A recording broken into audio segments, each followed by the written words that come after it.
One West world. Verse everybody. Bitch, this is more than what they ever played up. Living by, put me in the gas. Born in 91, pumping 93. Winter, Chevy pill, like a nectarine. But I keep it. It's more than what they ever played up. Living by, put me in the gas.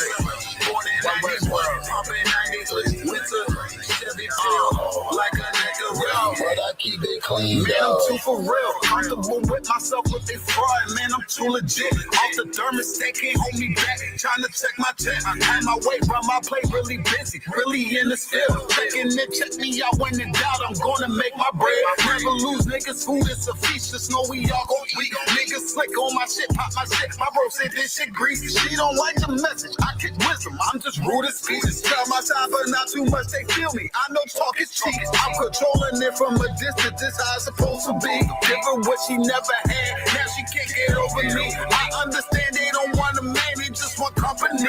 Shorty know I'm all about my gravy, trying to smother me.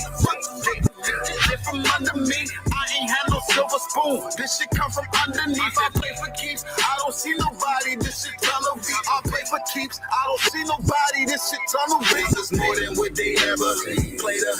Living by, put me in a gas. Born in 91, pumping 93. Winter, Chevy pill, like a nectarine. But I keep it. It's more than what they ever played up. Living by, put me in a gas. Born in 91, pumping 93. Winter, Chevy pill, like a nectarine. But I keep it clean, though.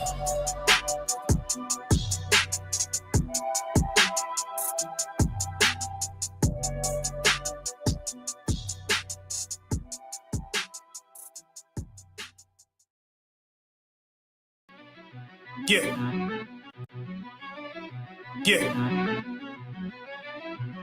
Cold shit.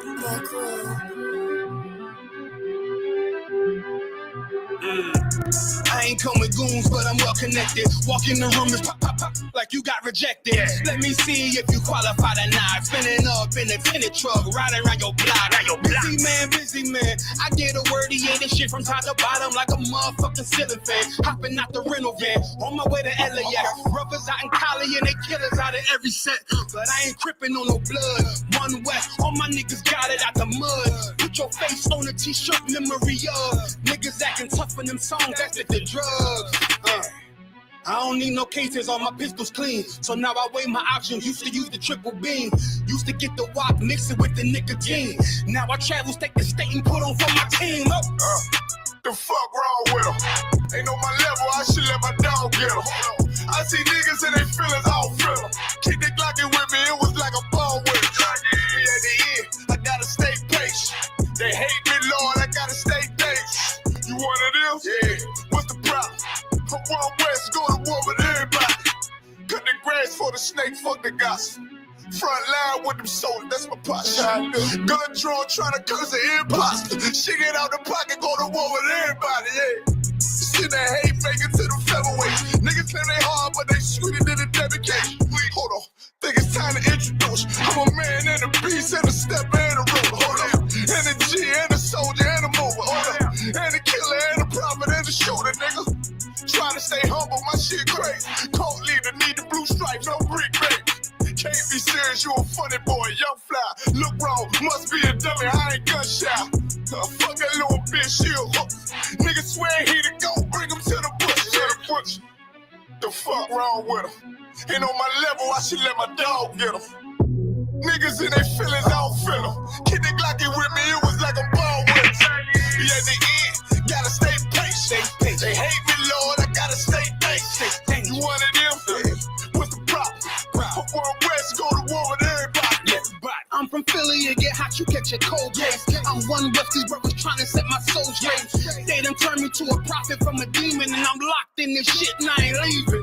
Never. Ski mask transform to war mode like I'm Voltron. Stamp on my head and my chest from the most high. Put something tight around your neck like a bow tie. Got my niggas waiting charged up like they phone died. Red letter, drip clean, it looks so fly. Claim he riding, that's why I left his ass rose out. He gon' die. Skyscraper to a nosedive, 9mm plus P, fuck a 4-5.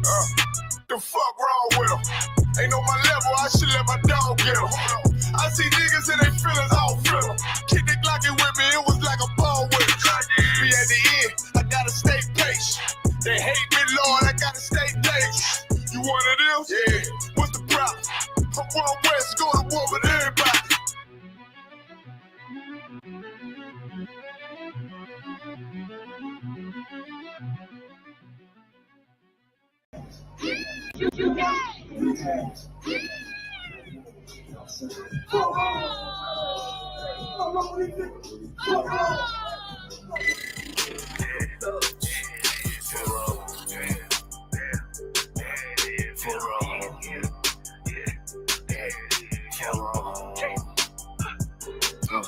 I got big rank, you mad, get stained, work hard, then play, bad bitch, my taste, we vibe, we lay, you purple, you gay, you need ass, lil' fame, I won't walk, not the same, for wrong, these people, for wrong, I try to tell these motherfuckers time and time, for wrong, pussy ass, purple ass nigga, man, for wrong, get your born ass right.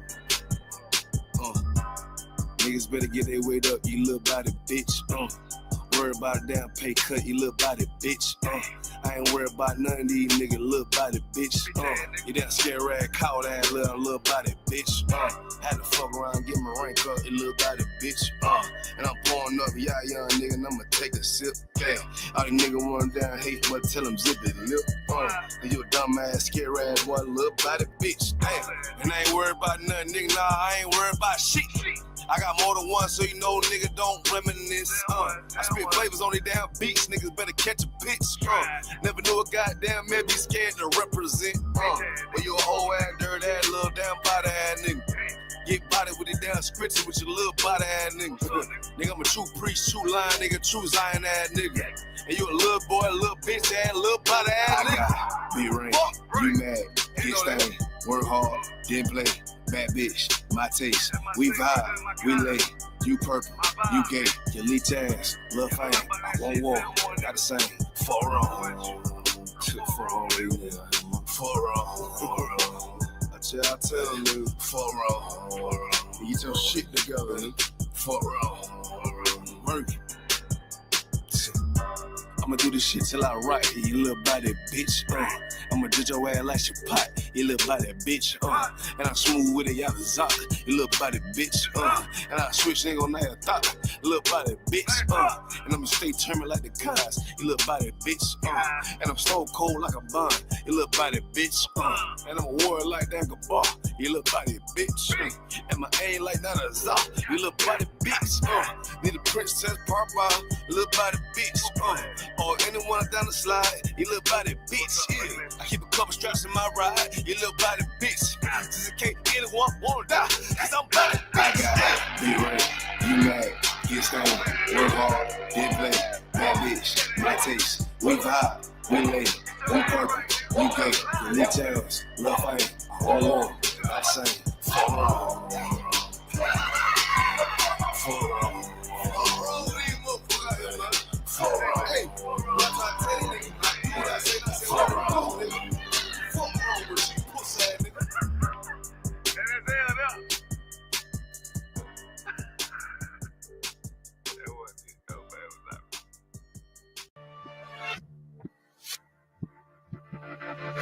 Sure. Toot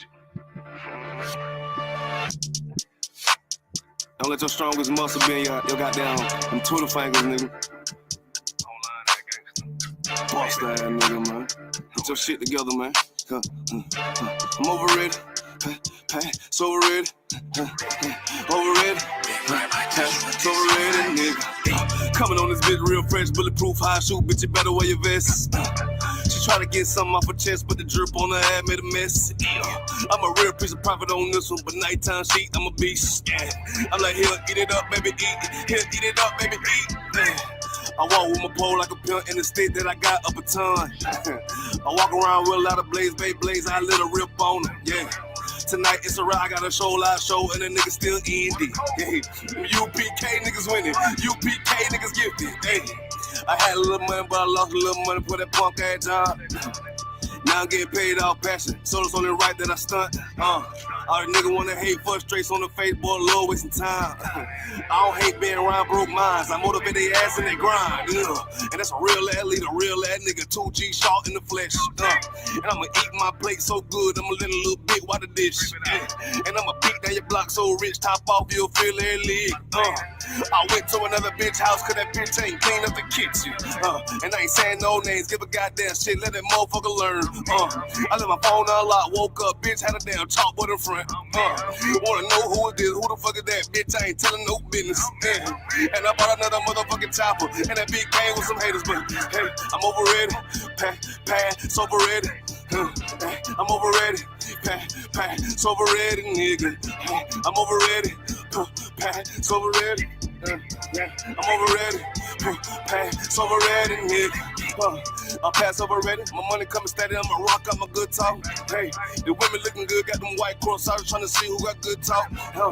South Carolina, where them 5 big women, they better know how to cook up. Hey, never take the bitch from scratch, that'll keep a nigga, yeah, on stop. I be in Atlanta with the hitters, zone 6 rockin' with a nigga. Had a nigga walk up to a G, but couldn't get past my security. Yeah, I go out, that's my dog already, and the priest too official. Niggas in the world traumatized, tryna buy a trip off a nigga. But we gonna keep the shows coming, keep these hoes running hill for a change, he'll fly. But I gotta keep my fly swat on me, cause these nat bitches lying. I'm in North Carolina doing real big shit, I been got new ties. If you ain't round broke, boy, you tired. But me and my niggas, yeah, pass overrated, pass overrated. Overrated, pass overrated, nigga. Pass overrated, pass overrated, overrated, pass overrated, nigga. That's the pass overrated, man. Mixtape, EP, whatever you wanna call it. I'm beating y'all more. Y'all run this shit up, man. Do this shit for the Lord, man. Pass overrated, man.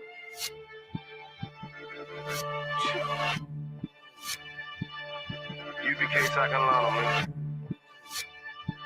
Shark 2G.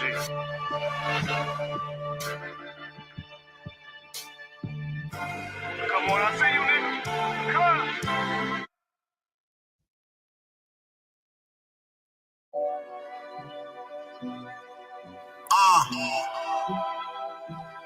One West World. First everybody. Bitch, this is more than what they ever played up. Living by, put me in the gas tank. Born in 91, pumping 93. Winter, Chevy pill, like a nectarine. But I keep it. It's more than what they ever played up.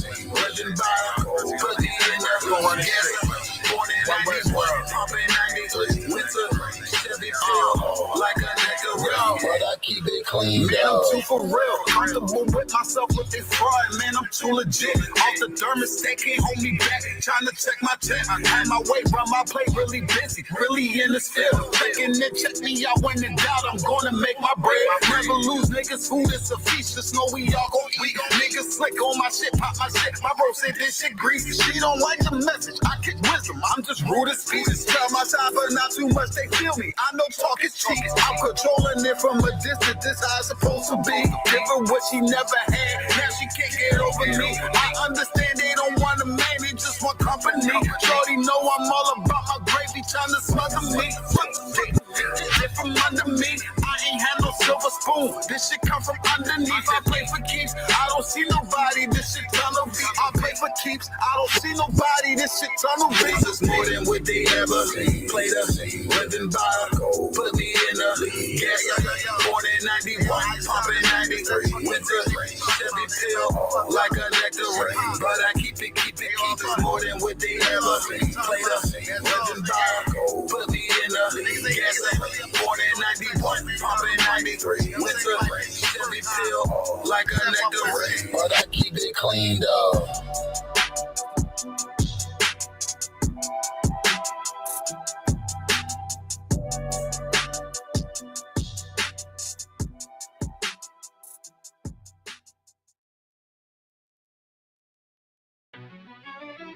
Yeah. Cold shit.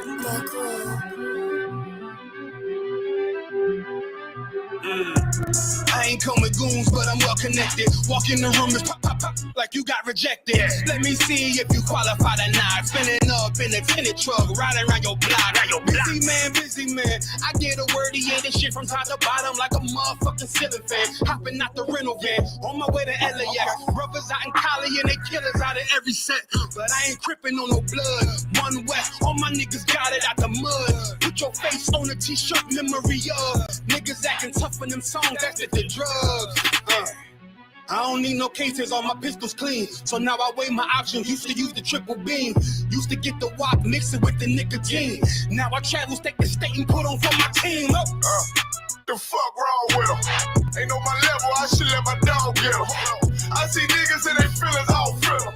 Kick the Glockin' with me, it was like a ball with it. At the end, I gotta stay patient. They hate me, Lord, I gotta stay dangerous. You one of them? Yeah. What's the problem? I'm one West, go to war with everybody. Cut the grass for the snake, fuck the gossip. Front line with them soldiers, that's my posture. Gun drawn, trying to curse an imposter. Shit get out the pocket, go to war with everybody, yeah. Shit that hate, make it to the featherweights. Niggas claim they hard, but they sweeter than a dedication.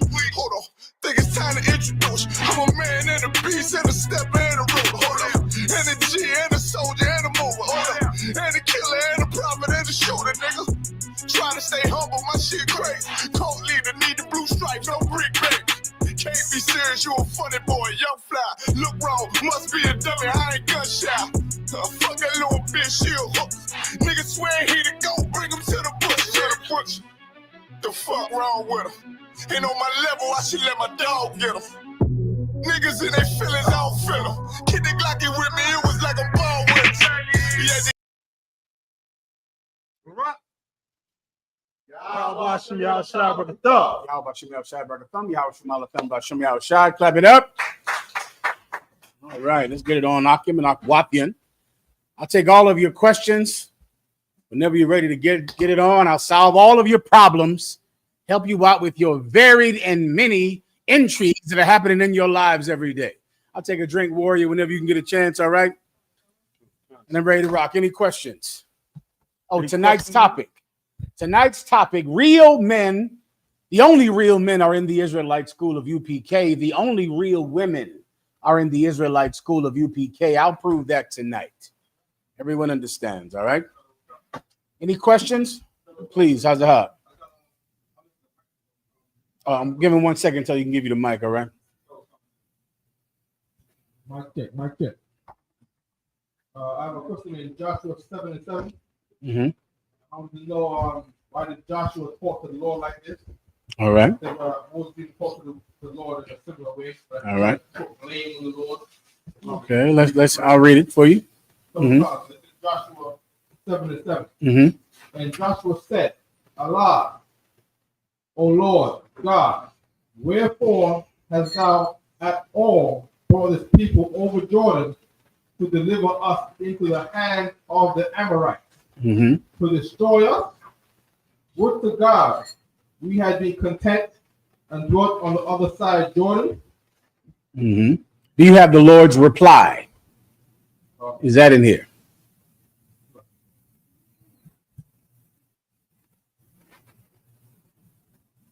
Verse 10. And the Lord said unto Joshua, get thee up, wherefore liest thou thus upon thy face? Verse 11. Israel hath sinned, and they have also transgressed my covenant, which I commanded them.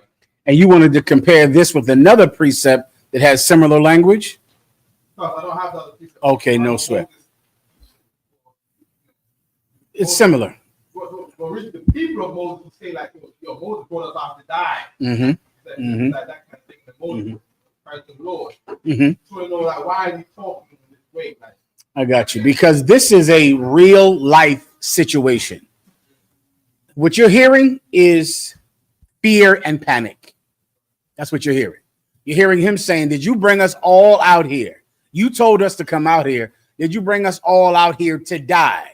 They're saying that to the Most High God in that way because they're not sitting in a classroom like you and I, because they're somewhere in the wilderness starving and an enemy is bearing down on them to take their lives. So what you're hearing is the is what can happen to flesh sometimes, warrior. It's fear. They're terrified. And the answer to your question is in the Lord's reply. Gracias. Is in the Most High's reply. When he said, why are you laying on your face? Get up. Do you understand? He's saying that to them because he knows that they're saying this because they're terrified. And these times in life can happen. And many men greater than I have thought they could handle it better. Do you understand? They thought when their day came, they would handle it with dignity and pride and with faith. And then when that day came, they fell on their face and spoke to the Most High as if God had neglected them and as if God had forsaken them. Oh, my power, why hast thou forsaken me? You familiar with that? Who said that? Jesus Christ. He said that on the cross. He said, my God, why hast thou forsaken me? That's the exact same spirit. He is scared to death. It's horrible. His pain, the pain of them stabbing him and, being dehydrated and he could barely breathe and suffocating slowly made him think, oh, my God, this is the most terrible thing in the world. I cannot handle it. And he screamed out to the Lord and asked the Lord why he would forsake him. That's what happens. So it can be difficult to understand sitting here until it's your day to go through it. And then you understand that we're all men and the Most High God has mercy on us in times like that. What we want to do is take it manfully. What we want to do is to take it with courage in our chest. But sometimes the burden can be too much. And that's why Christ said, why have thou forsaken me? And that's why this man said, have you brought us out here simply to destroy us? You understand? Any other questions? Yes. Please. Gracias. Go ahead. Personal question. You got to call it. I don't know. Haven't heard it yet. You can make it in general if you would like. Go ahead. Please. I understand. Make sure they can hear you online. Make sure they can hear it. Go ahead. When Captain Zarya was battling Malik through Shabbat, Okay. right, when he destroyed that. Mm-hmm. That's right. Mm-hmm. I'm good. I like the shirt. Of the water, Most High in Christ. Get a sister a hand. Send me the shirt. Go ahead. At the end of the debate, right? We were able to make a line and ask the opponent, but we were one or two questions. Okay. Right? And the Honorable Ballroom is a big place. Yeah. And I'm going towards, we're there with a whole bunch of strangers. Mm-hmm. And I felt a little fear too. Okay. But because knowing The mic might be jamming you. Go ahead. How we were raised, Mm-hmm. right? I was outside of it, but I could feel being hot from fear. Okay. And I'm like, what is this feeling? Like, go ahead. Mm-hmm. Mm-hmm. I'm going to go and ask the question. Stop making me feel like that. I understand. Stop making me feel. It's off. Okay. Oh, shut up. Okay, we don't have anything. Go ahead. Got it. Mm-hmm. Go ahead, nice and loud. Yes, sir. So, I felt Can they see him? See if they can get him on camera, right? Go ahead. You felt the fear. Go ahead. I felt the fear. The fear. I can feel the fear in the air. Okay. I can feel the walls bouncing off me in fear. Uh-huh. And I'm outside of it. You're outside of it. Saying, I'm going to ask this question. Go away, the feeling. Go away. Mm-hmm. And the feeling will not go away. Mm-hmm. Until the mic came. The mic came, it's like it didn't exist. But on the way in the line, all speaking, saying, go sit down, have a seat. All right. Don't bother ask a question, you might embarrass yourself. Right. And then there's this feeling from this far wall saying, you're in a big place, you're a little man, you should not ask this question. Mm-hmm. And I was high. I was high. I got you. I can dig it. You know what I mean? Go ahead. It might be good now, the mic. Go ahead. What is that feeling? What is that feeling? Okay. How do you get rid of it? Okay. Many people have felt that feeling over the years, right? Some people call it having butterflies in your stomach, right? It's the feeling of doing something for the first time. Who feels that? Kids who learn to drive a car when they're 15, 16 years old, and they're terrified when they get behind the wheel because this is something that adults do. This is too much for a kid to do. It's the feeling of doing something for the first time. Commanding General Yohana always taught me that you cannot be good at anything that you don't do often. The process of getting good at a thing is doing a thing often. Once you do a thing often, then you're comfortable. You don't have that feeling of, I've never done this. This is too much for me. Stage fright is another term that people use for what you felt. Stage fright. You're about to go on stage. If you're a performer or a concert pianist or a violinist or something like that, and then before you know it, you feel boom, boom, boom, boom. Your heart is beating, but then you put your fingers on the piano and your practice takes over. You felt comfortable when what happened? When I got to the mic. Oh, yeah. There's a reason for that, because even by then, you were very comfortable speaking on a microphone. So then you got home. When you got the microphone, then this is Harlem now. That's it. This is 116th Street, 125th Street. That's all. Now I'm just on 125th Street speaking because you were trained. Many people feel that feeling when you first speak for the first time at a camp. You can feel the boom, boom, boom, boom, boom, boom, boom. Oh, I'm about to go up. Oh, my God, I'm about to go up there. But then you get up there and your practice takes over. You have your precepts written down. You've rehearsed them. You went over it at Hebrew Academy. Practice takes over. That was what people would commonly call stage fright. It's just a feeling of not doing a thing often, which is why Commanding General Yohana always recommends, if you want to do a thing in life, do it a lot. Something you want to do, start doing it all the time, all the time. You want to be a good teacher? Don't just sit and pray and wait for the Lord to float scriptures down on your goddamn head. Teach. Go to camp every week. Teach a class. Make videos. You will get better at it. That's it. That's in anything in life. You understand. Anything else? No sweat, please. Please. You guys who have a question in the class, just come up closer to Priest Shia Olive so we hear, because we have a technical difficulty with the wireless microphone. Sir, quick shout out to the zones in here with us. Dallas is here. Give Dallas, Texas a hand up. Well done. Trinidad is here. Give Trinidad a hand. Go ahead, Trinidad. And Montreal. Montreal, Canada. Give Montreal, Canada a hand. Well done. Go ahead. So there's a couple of questions in the chat. Brother called Justice asked, Salaki, sir, if I may, what is the school's stance on the pre-Nicaea fathers such as Polycarp, Origen, and Irenaeus? That I don't know who in the hell they are. I'm assuming you're talking about the Council of Nicene. Is he speaking about that? The pre-Nicene fathers. That's not jogging my memory at all. I don't recall who the hell they are. Just look them up and Google them. Whatever Google says, we'll stand on. That's fine with us. All right. As far as are they prophets of God? No. If that's his question, they're not in the truth. They're historical figures, and whatever you look up in Google should be fine. All right. The Council of Nicene is a council like the Council of Chalcedon or the Vatican I or the Vatican II, where the Catholic Church came together in a meeting to decide, what form of Christian doctrine would they believe now and start to teach. It's where you get the God is all love came from Vatican I, right? God is all love comes from that. Jesus Christ was immaculately conceived. That comes from the Council of Nicene. They said that Jesus Christ was not conceived from sex.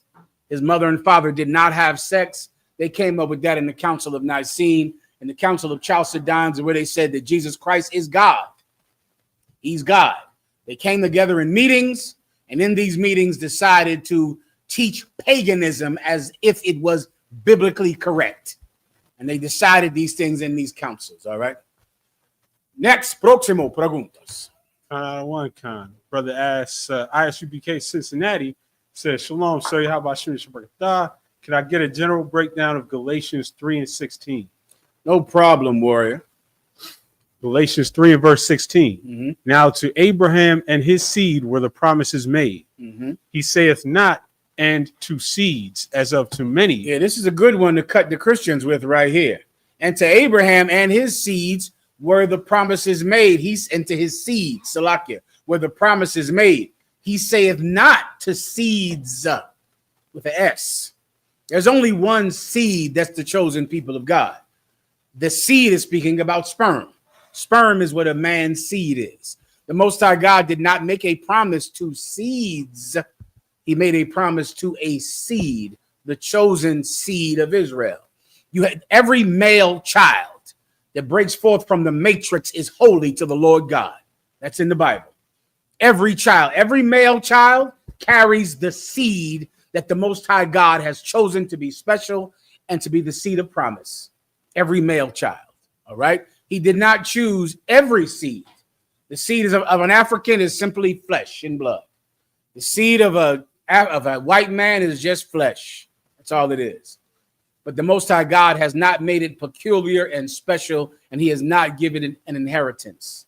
Everyone understands. This precept proves that God only loves one people, and it's in the New Testament. Go ahead. Read it again.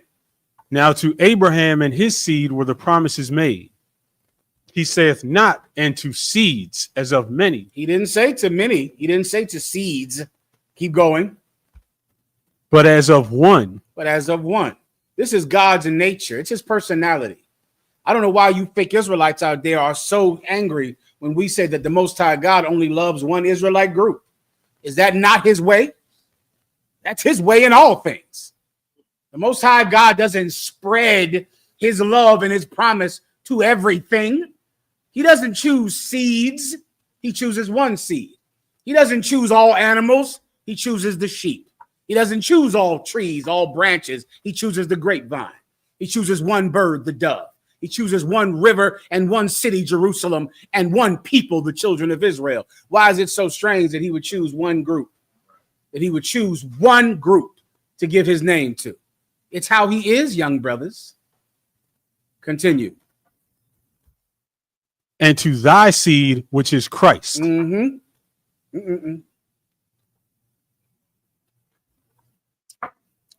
to thy seed, which is what? Which is Christ. Break that down for me. It's right in front of your face. He didn't choose many seeds. He chose one seed. And to your seed, which is Christ. What is Christ to you? It's right in front of your face. It's as simple as plain, simple and plain, sister. He's our king, but bring me more home. If he's our king, then say again. He is the Messiah. Let me give her a shot. What would you have to be our king, to be our Messiah?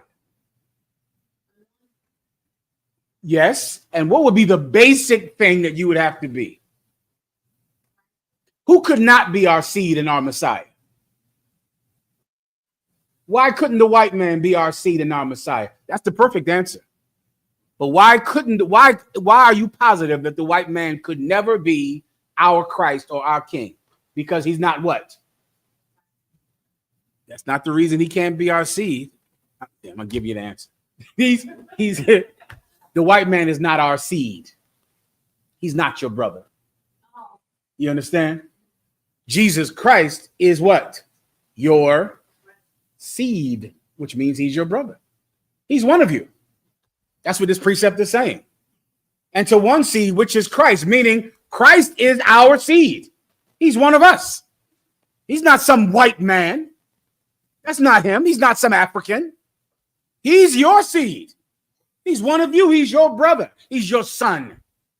He's your cousin. He's your nephew. He's your family. You get my point?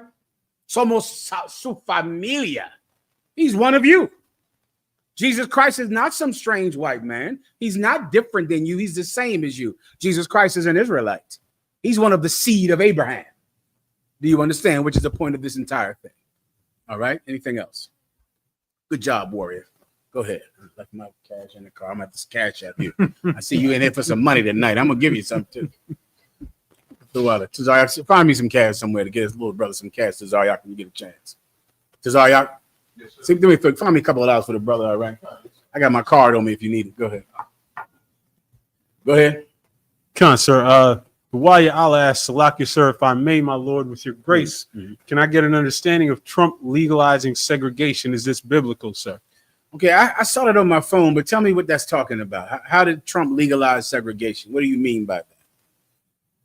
I haven't seen the actual story. I know something that Donald Trump did do this week.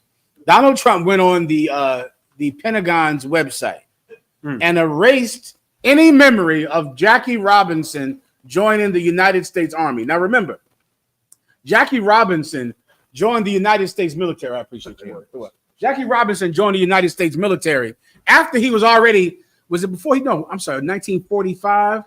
Yeah, he joined the United States military when he was a famous baseball player. Joined the United States military, went, and remember, at this time, the military is segregated. Many people don't know that, but during World War II, the military was segregated. He joined a battalion called the Black Panthers. He joined the Black Panthers, which is an all-black military unit, much like the Harlem Hellfighters. Give them a hand. Now, oh my God.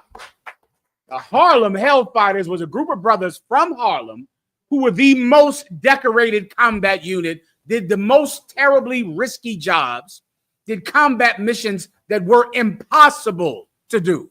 The Harlem Hellfighters did them during World War II, right? Oh, you're not allowed to learn about the Harlem Hellfighters anymore because they've been wiped from the United States military database.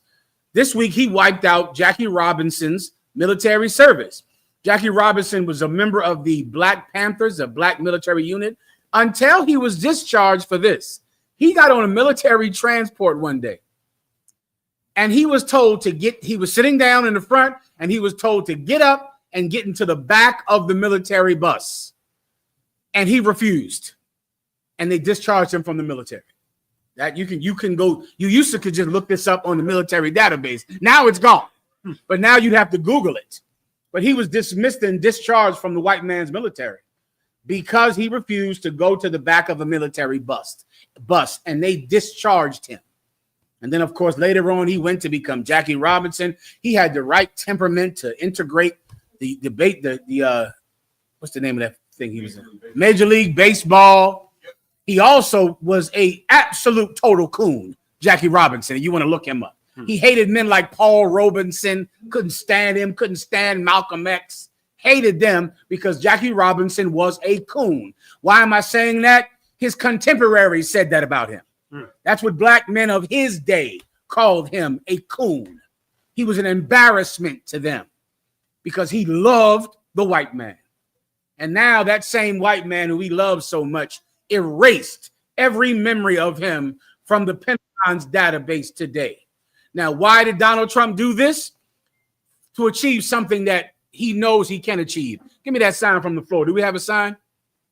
It's take down. It's take down. If you have a sign of the white Jesus of Caesar Borgia, that is an historical figure that at one time everybody knew was black. Everyone knew it. And then over time, during the time of the Renaissance, they began to destroy every historical image that proved that Jesus was black. And then they replaced it with a white man, a sexual deviant like you fake Israelites, like the Sakaris and the IUICs and the Christian churches, sexual deviants. And now the whole world thinks that that's the image of Jesus Christ. Donald Trump is attempting to do it in the Renaissance. He's going to erase any memory of the Dakota, of the Navajo wind talkers who created the code that helped America win World War II, because the Germans would constantly break the Americans' codes. They would do it with Enigma machines and all kinds of machines. The white man in America went and got a language that no one knew about because it was what the Navajo people. This is the image right here. Y'all see the image? You have it in your camps. At one time, everyone knew this man was black. But then the image of the black men were erased. The image of Peter, of Jesus Christ, of Moses being black was erased around the time of the Fourth Crusade. And then after that, they went all over Europe telling everyone that Jesus Christ was white. Donald Trump is doing the same thing today. He's doing the same thing today. He's going to get rid of any self-respect that you could have gained from believing that your forefathers helped win World War II or had contributions in American history. He's going to erase it, and he'll exalt himself in their place.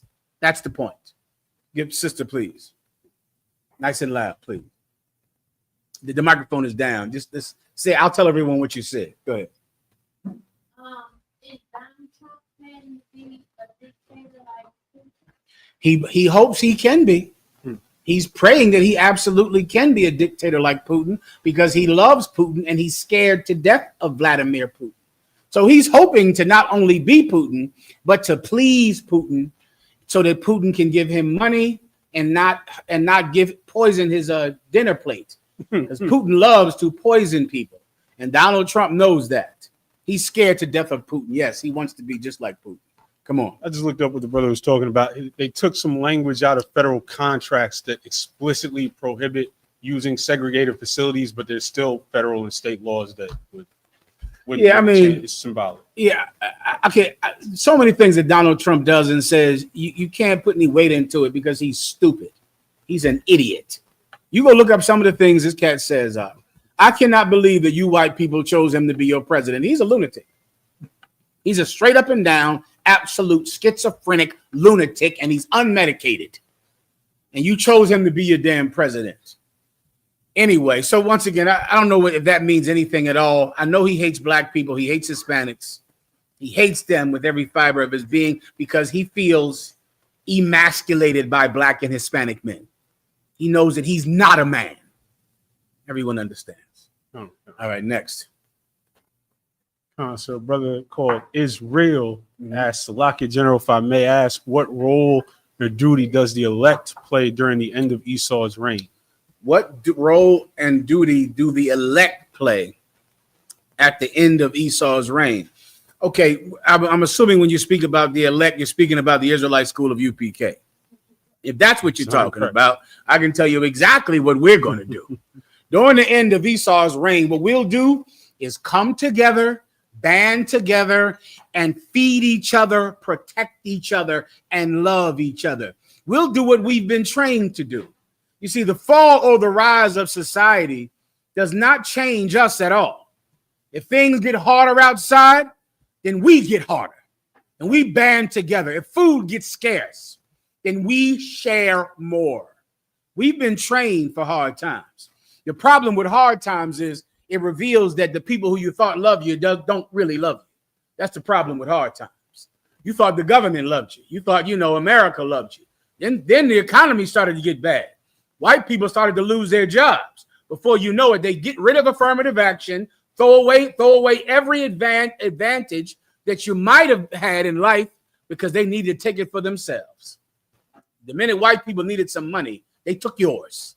They took everything you had. And you thought America loved you when Barack Obama was president.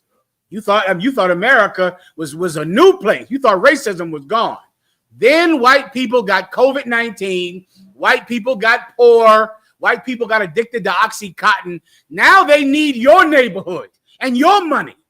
Now they're not willing to give you anything at all because they want it for themselves. So yeah, when the Israelite school of UPK, we've always learned to love each other through hard times. And the Israelite school of UPK is where the elect get trained. Right. I pray you understand, Israel. I hope you understand that as well. Anything else? Consul Brother Chazak Damar asked Salakia Adawan, I had a person ask me about Leviticus 10 and 9. Someone said it was against the law to drink strong and teach the Bible at the same time. And I know it's not because we do it. Hey, give him a hand. Well said. That's the start. Go ahead and read the precept of Brother Paul. Then otra vez, please. Uno más. One more, please. Gracias. Go ahead. Leviticus 10 and verse 9. What? Do not drink wine nor strong drink, thou nor thy sons with thee, when ye go into the tabernacle of the congregation. Keep going. Lest ye die. Keep going. It shall be a statute forever throughout your generations. Keep going. And that you may put difference between holy and unholy, and between unclean and clean. Keep going. And that you may teach the children of Israel all the statutes which the Lord hath spoken unto them by the hand of Moses. Anyone want to venture to believe what this is talking about? Of course, you'll need the precepts where the Most High God, where we drank wine in the Sabbath service, and we were told to drink wine in the Sabbath service. That also is in the Bible. So all you need to think about is how black people talk, how Hispanics talk. One second, sister. White people are very literal. They're very literal. Blacks and Hispanics are not literal when we speak. We're not literal. What is this talking about, sister? That's absolutely true, but this is not quite talking about the Nazarene, correct? There's no mention of the Nazarene right here, right? No, but you're right about the Nazarene. But the Nazarene had nothing to do with being a priest. It was like a vow that a person took to be holy, but you didn't have to be a priest or a Levite to be a Nazarene. You could be of any tribe and take the Nazarite vow. All right. This is, you want to say something? This is quite simply telling us that we cannot be drunks. We cannot be an alcoholic, which is what the law dictates. You are absolutely allowed to drink. I believe I could pull 1,000 precepts on that. I can pull 1,000 precepts about drinking wine in the Sabbath service, in the temple, where the Most High. So we had a wine offering. It's right it's in the law where you would have a wine offering in the temple. These two scriptures are not a contradiction. The scripture about a wine offering and a meat offering in the temple, and then one saying don't drink in the temple, they're not a contradiction because you're allowed to drink, but you are not allowed to be a drunk. Like this term, this is a very old term that older people might know. If somebody at one time said he drinks, that meant you were an alcoholic. That's what the term meant, meaning, oh, so-and-so drinks. Oh, he's a drinker. That meant you were an alcoholic. It didn't mean that you drink in moderation. It didn't mean you drink sometimes. It meant you are an alcoholic, please. Oh, so what? I'll drink this while I teach. I'll drink this while I teach. The good stuff, too. Gracias. The water warrior. Rum from Haiti. Outstanding. This is a lot of classes I'm going to drink while I teach while I drink that. The water, Levi. Levi came back from Haiti. Give Levi a hand. Levi, fresh off the plane from Haiti, Haiti via Miami. Well done, warrior. Good job. And the water for the gift. I truly appreciate it. All right. These are laws against being a drunk. You cannot be a drunk and decide anything in Israel. You cannot be you cannot decide or make decisions and you're a drunk. A drunk can't hold a position of power in the nation of Israel. That's what this precept is talking about. Or else the other precept that says have a wine offering in the temple would, of course, be a contradiction. It's not, because you're allowed to drink in moderation. There's 1,000 precepts about that. Please tell them where they are, please. Slacker, sir. Go ahead. I'll give you one. Give me where Paul said to do it. It's a New Testament one, so that might be one that Christians respect more. Give me where Paul said it, okay? 1 Timothy 5 and verse 23. Give the Christians this precept, Doc. Go ahead, and you can give them the one about the wine offering, which you can find on your own in the Old Testament. Read this one, please. Read one verse above it. Verse 5 and 22.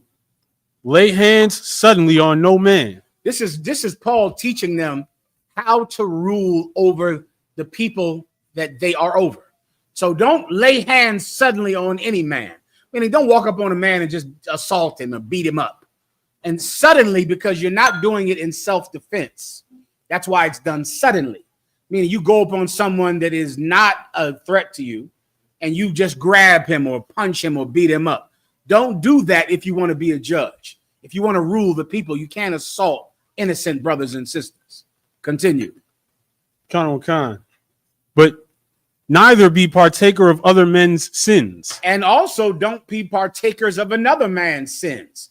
That is what happens in this world. For you young brothers and sisters, just remember this. If you're young, the friends that you choose are going to determine whether or not you die soon. Your friends. You go and choose the wrong friends, you're dead. You choose good and decent friends, you can live a long time. Don't join other men in their sin. So many times because of peer pressure and the poor choosing of friendship, the poor choosing of friends, many young brothers and sisters lose their lives. All right. Don't join someone else in their sin. Don't look on the internet and see everyone else doing a thing. And now you go do it because you are so weak in your mind. You can't resist the urge to join the big crowd. Don't do that if you want to be in charge. Continue. Keep thyself pure. Keep yourself pure. You get that? Go ahead. Verse 23. Drink no longer water. Say that again. Drink no longer water. Oh boy. Read that again. Drink no longer water. Drink no longer water. Keep going. But use a little wine for thy stomach's sake. You use a little wine for your stomach's sake. Now, the same brother that asked that question, I have a question for him. Is this Bible verse forbidding us to drink water? He's got to answer me though. All right? Because I just read it. 1 second, says, give him a shot. Give him a shot. I mean, the brother who asked the question about the liquor. I know he knows, but I'm giving him practice to cut the Christians. Tell me, what do you think the Christian will say? You'll ask a Christian, does this verse mean we are not allowed to drink water, sister? No, it does not mean that. It does not mean we cannot drink water. Water is not unlawful. Okay, you can always know what is lawful or unlawful by the law. There's no law against drinking water, but Paul absolutely said, drink no longer water, but a little wine. So then what is it saying? Please, Levi. I mean, sir, it's not literal. Of course, it's not literal. It doesn't mean you're not allowed to drink water, just like the scripture that says don't drink in the temple is not literal. You see, you know this is not literal. It said do not drink water. You know that's not literal. It's also not literal when it said don't drink when you go into the temple, blah, blah, blah. These things are not literal. This precept is a perfect one to understand. We're not white people. You can't read the Bible literally like white people do. What does it actually mean? It means this. When you go to become a judge and rule over these people, it's going to be stressful. How stressful is it going to be? It's going to be so stressful, you are going to want to beat somebody to death one day. You're going to want to grab them suddenly and break their jaw. That's how stressful this job is. I feel it, maybe 5 times a day. Maybe 5 times a day, I have to refrain myself from some violence that I want to do in my mind. It's a constant thing when you deal with people who are sinners. Think about the type of sick freaks that we got to deal with. Like that sick freak that came out on the internet today and said Commanding General Yohana was a child molester. Right. The man who likes penises in his butt. Said Commanding General Yohana was a child molester. Things like that, I could cause all types of thoughts to come in my mind. All kinds of, bad things. But I know this Bible verse is preparing me for that kind of stress. So Paul is saying, when you do this job, don't lay hands suddenly on any man. Don't do that. What else did it say after lay hands suddenly on no man? What else shouldn't you do? We were right here. Lay hands suddenly on no man. Oh, don't join other men to do wickedness. So now when you're in charge, you will have the urge to follow the crowd. Why do you think every fake Israelite and every Christian have the same doctrine? They all believe in the same thing. All of them. All of them eventually believe in the same thing. Why? Because it's too hard to resist being like everyone else. So now you have to stand on something, and you're the only one that believes it. You're the only one that believes it, while everyone else starts to believe that all people can be saved, that you can marry a woman outside of your race. Everyone begins to believe it. Everyone begins to believe that you can't drink when you teach. So because everyone says it, before you know it, you start to say it. You start to say that if you're going to be in charge, you can't do what they do. If you're going to be in charge, you're going to need a drink sometimes. That can happen. You understand? It can happen where you need a drink. Why? For your stomach's sake. Now, who can break that down for me? Now, if you think this is talking about your digestion, then you are thinking literally. This is not literal. Sister again. Please. Go ahead. It's actually talking about the strength of your water. You're on it. Give her a hand. And get these 2 sisters on camera because they're so lovely today. Get them on camera. Look at the sisters dressed in a beautiful West Indian woman behind her. Give them both a hand. They're both lovely and beautiful. These are real women in here. They're not like those Sakari bitches out there. Brothers told me the Sakari women got good dick. Did you hear about that? Ooh. Women in the Sakari got good dick. That's what they said online, sister, not me. Not for the young brothers. I wouldn't say anything like that. But that's what I heard online. Women in here, though, are real women. Real women, feminine, sweet, and tender. Give them, would you say it again, sis? Give them a hand, Lord. Damn right. Anyway, the sister is right on point. Your stomach is not literal. Your stomach is talking about your guts. Your guts. You might need to drink sometime for your guts. You did not. That's what you were on to. For your courage.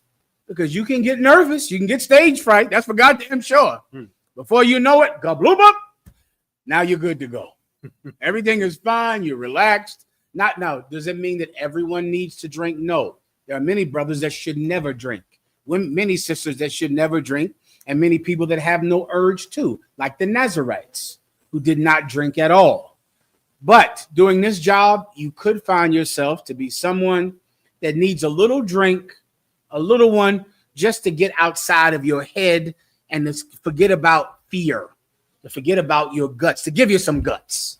You get my point, please, Benjamin. Please tell them where it is. Proverbs 31:6. Give strong drink unto him that is ready to perish, and wine unto those that be of heavy heart. Yes. Let him drink and forget his poverty, and remember his misery no more. Exactly. And that's one of 20 precepts.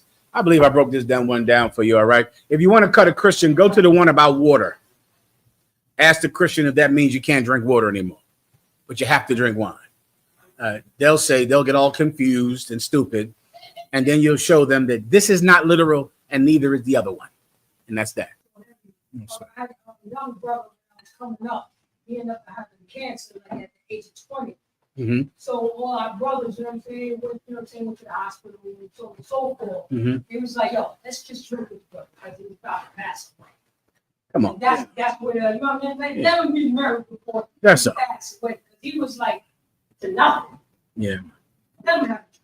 Let him have a drink. That's that precept. Let him have a drink. Relax. Just let him have a drink. You can't be an alcoholic. You can't be a drunk. You damn sure can't be a drunk and make judgments. You can't do that at all. But there is a time when it's appropriate. And the skill in life is to know when that time is and to how to do it appropriately.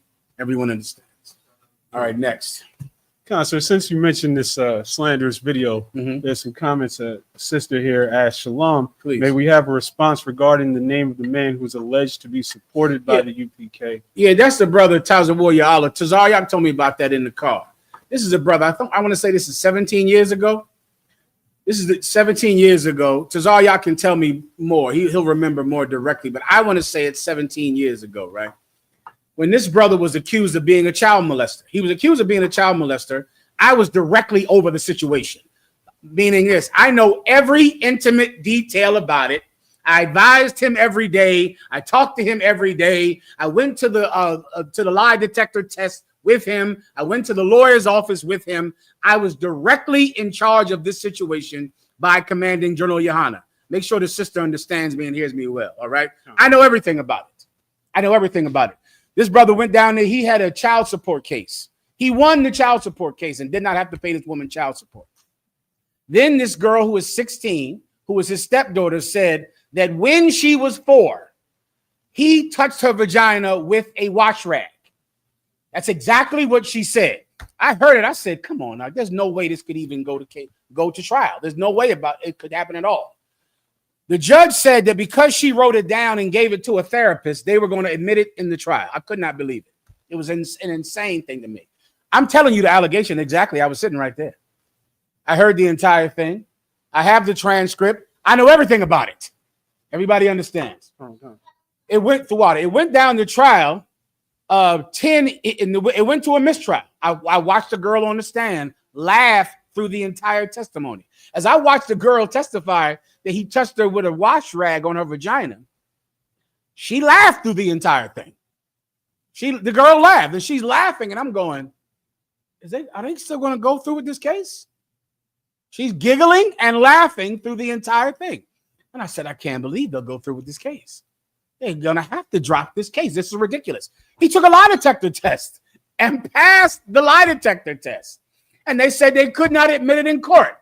I said, oh my God, it was such a terrible time. It really taught me so much about the court system. I learned so much about what must happen to so many brothers and sisters. We went through the trial. 10 of the people on the case said he was not guilty. 2 said he was guilty. It was a mistrial. We went on again. Also, Commanding General Yohana paid for this trial. We went on again. They had another trial and convicted him on that trial. And did I forget? I forgot some. I'm telling a story about Tazawa Tazarian. How many years ago was it?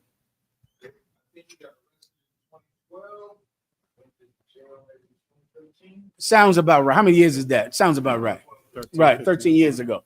So now they offered him a deal. I remember this so carefully. They offered him a deal where he would go on 10 years probation, 0 jail time, which seems so appropriate to me. I advised the brother to take that deal. It's one of the sickening things in my mind that aches me every day is that I could not convince him to take this deal. This vexes me every day of my life, every day. Outside the courtroom, I said, take the deal. Take the deal. No jail time for 10 years probation. This is what he said to me. I damn near can't tell you. It aches me so. He said, if I take this deal, I cannot ride in the car with Aria. That's what he said. He said, I cannot ride in the car with Aria to camp because Aria was under 18. Aria was like 14 years old. And he said, I can't ride in the car with Aria to go to camp. That's what he said. And he said, I'm not going to take the deal. I said, oh, that don't matter. I'll just take the deal. Take the deal. He said, I cannot, if I take this deal, I can't ride in the car with Aria. I'm innocent. He was so adamant about being innocent. Right. And outside the courtroom, when they offered him the deal, he sat there and told me that he would not take it because he couldn't go to camp with Aria. That's what he said. He didn't take the deal and they convicted him. And Commanding General Yohana supported him because I told Commanding General Yohana that it is my professional opinion that he is absolutely innocent because I heard all the evidence. I went down to the lawyer's department with him. I was there for the polygraph. I was there and heard every bit of evidence. Now, what is his name? I don't know his name. I don't know any of your names. We don't keep names in the slave names in the Israelite School of UPK. None of you. We don't write them down on a piece of paper.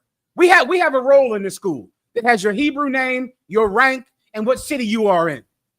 That's it. We never write down a slave name in here. I have never done it.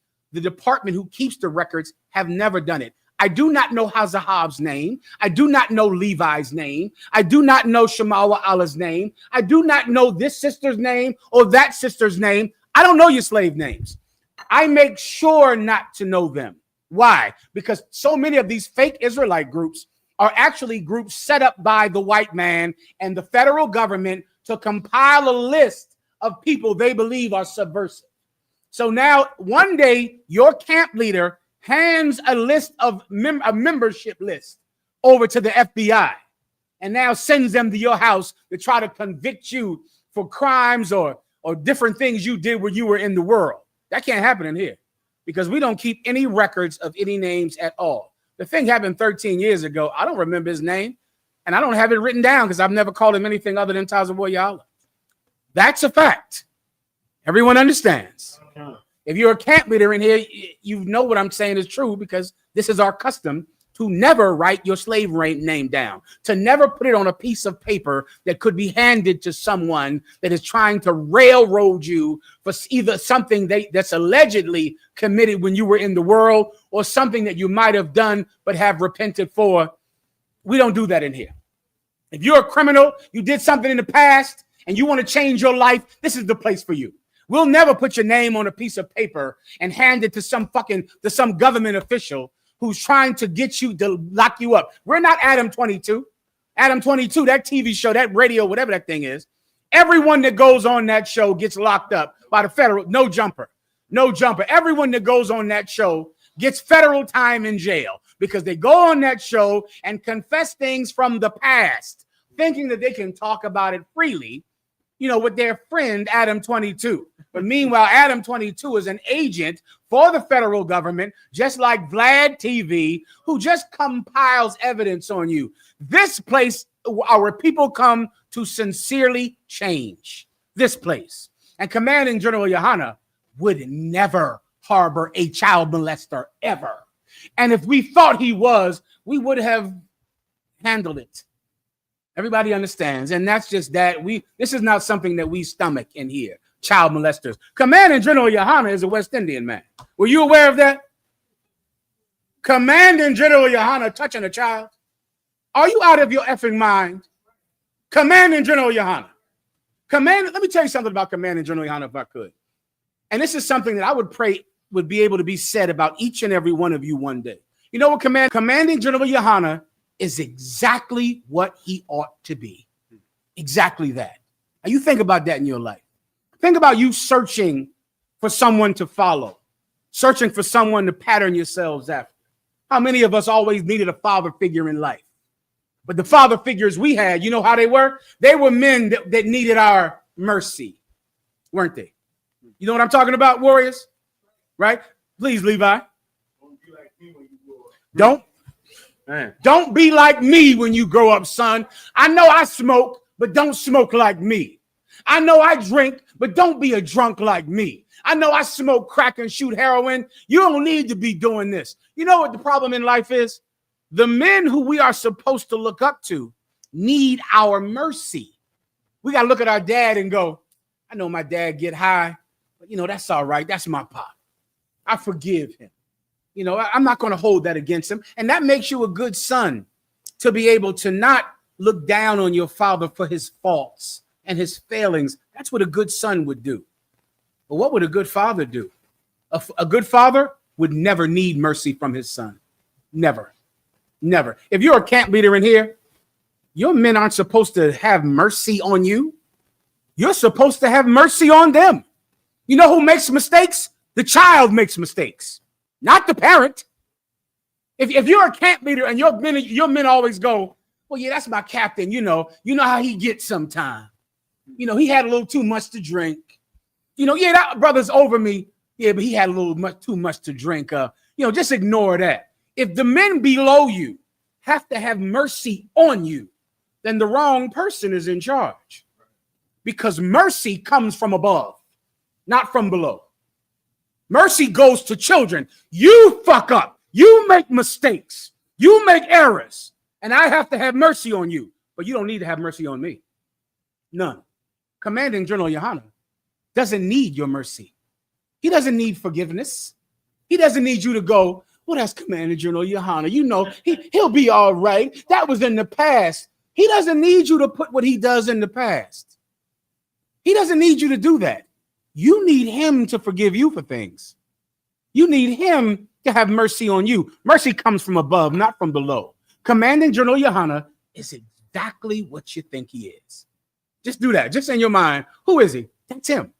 And that's a good leader, Rock. That's a good camp leader, a good operation leader, a good officer, a good priest, a good captain, sacerdote y oficiale.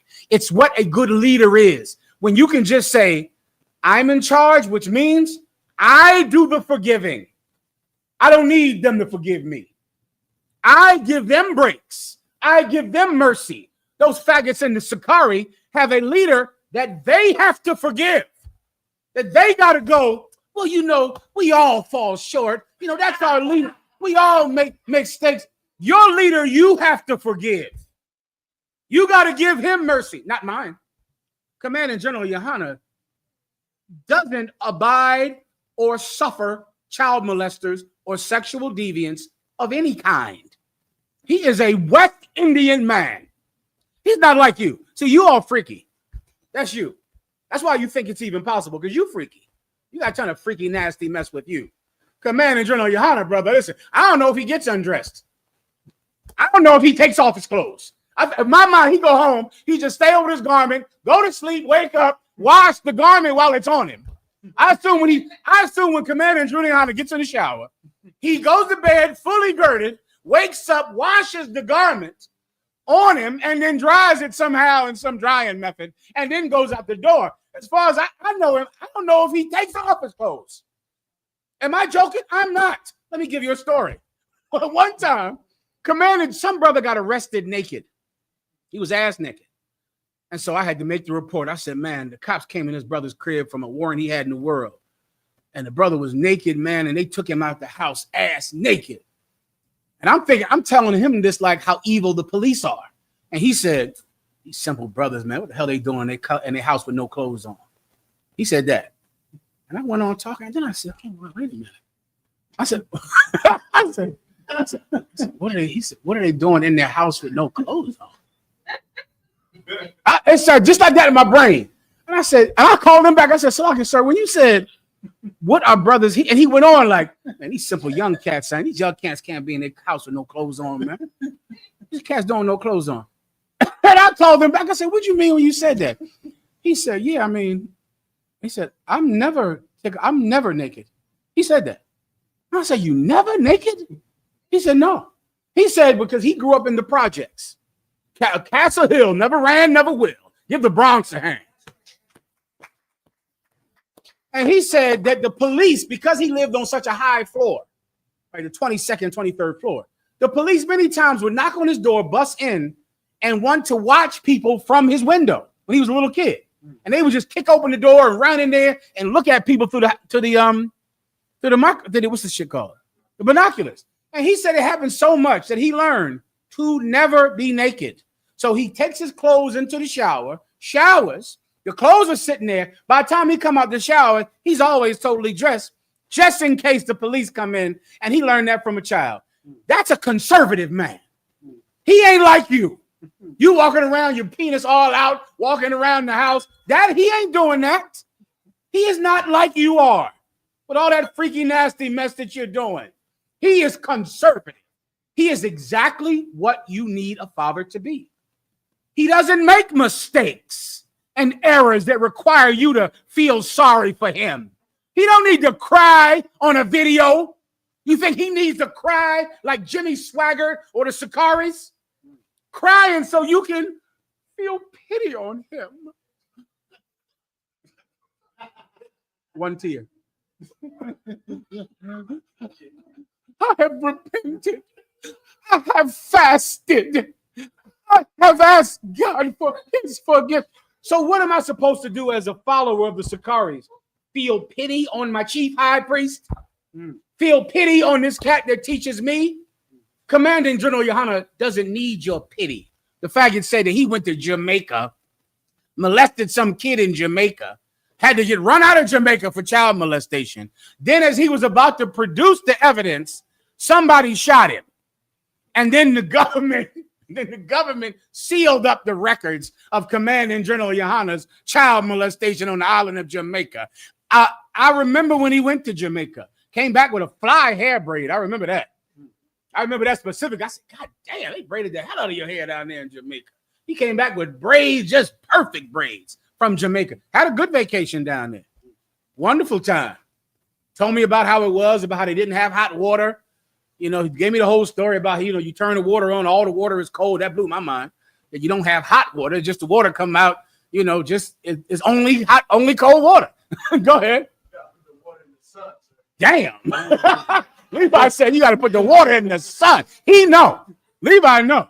I remember the whole thing. He came back looking all good and brown and glistening with that hair braid and telling me all the stories, brought back all these souvenirs and nice things that he gave to everybody. Had a wonderful time.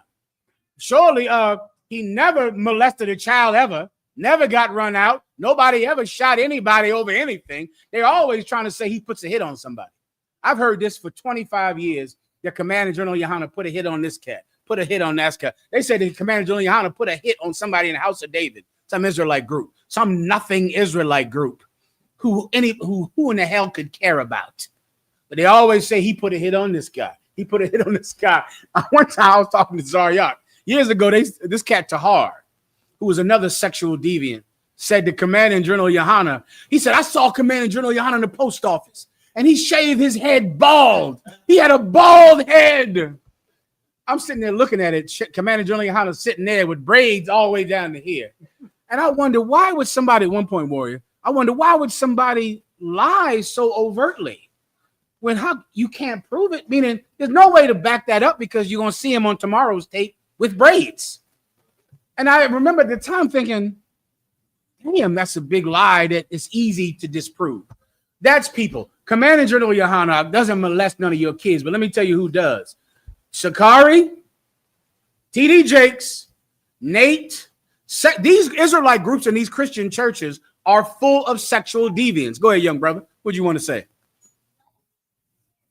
He never did. They lied.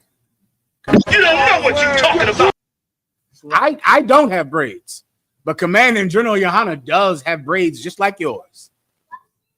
He has braids just like your hair. Commander General Yohana's hair is just like your hair. Right now. Give him a hand. Well done. You're right. Now let's give out a little money since we're on the topic. Give him a hand. How are these brothers behaving, Hazahav? Are they worthy of a little cash? Bring this one up front, right? Who's the eldest one? Come on up front, Warrior, and get some of this cash. You're answering good questions. You got strong braids in your hair. Your father told me you were being good in school, too. Well done. How about you outside, brother? Good job, brother. Take care. Well done. Give him a hand. Let's see how this next one. What's up with him? Let's give him a chance to do something good. All right, go ahead. If I can just put this up on screen real quick. This is about what, 20 years ago? Oh, come on. I mean, I don't know what the hell to do. I mean, you can just watch a video or something. And see, he has never ever cut his hair. Ever. But it was just such a strange lie because it's so easily proven a lie. You get my point? To say he had a bald head. I mean, he's going to camp every week. You can see his hair. Anyway, at the time, it was ridiculous. I've heard so many more lies about it. And if you want to know who Commander General Yohana is, he's exactly what you think. He's what you think he should be. He's exactly what he should be. He's exactly what you need. He's the thing you always wished your father was. That thing. You know how you wished he could be? You know, just upright and dignified and conservative. And he has no vices, no things that make him commit sin or commit crime because he has urges and needs. None of that. Just exactly what you need a father to be. That's what he is. Let me know if that's enough answer for the sister. The sister said, thank you for addressing it. No problem. And General Q said, boy, I look so young in that video. Look at General Q. Let me see him again. Go ahead. Look at him. There you go. Come on, y'all, let's get some water for the victim. Ooh, everything gonna be wonderful. Everything ain't gonna be wonderful. Because guess what? They got people from New Orleans right now in the shelters in D.C. And guess what's in them shelters? Why you cry? And give me the IUIC video while I'm on the topic of deviance. And give me the one about with Cesar Borgia, with his wife, with his sister, and what he used to do in the past. Please, Levi. Didn't they say that Commander General Yohana stole money from you?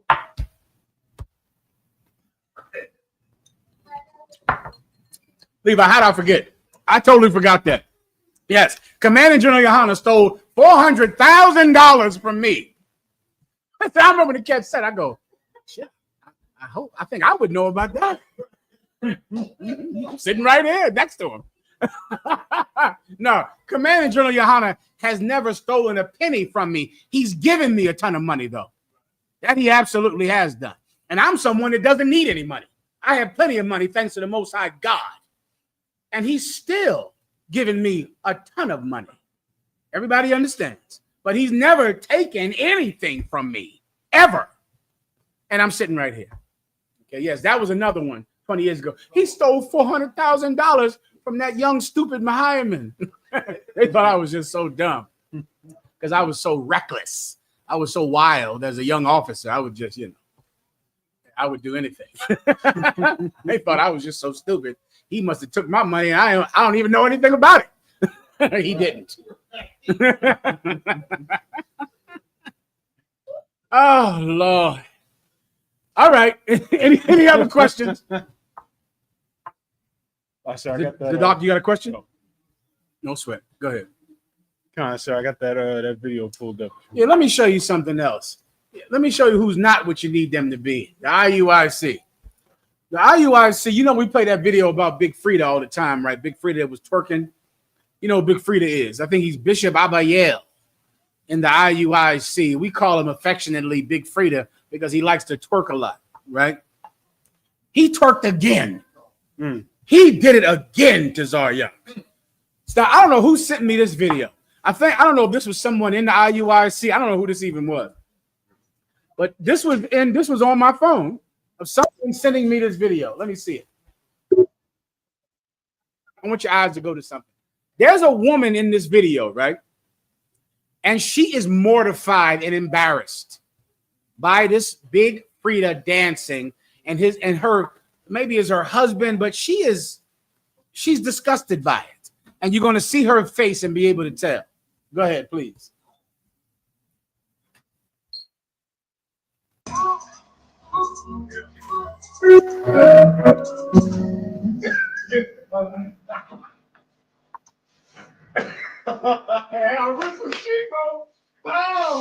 Look at JJ here. Look at JJ here. Dynamite!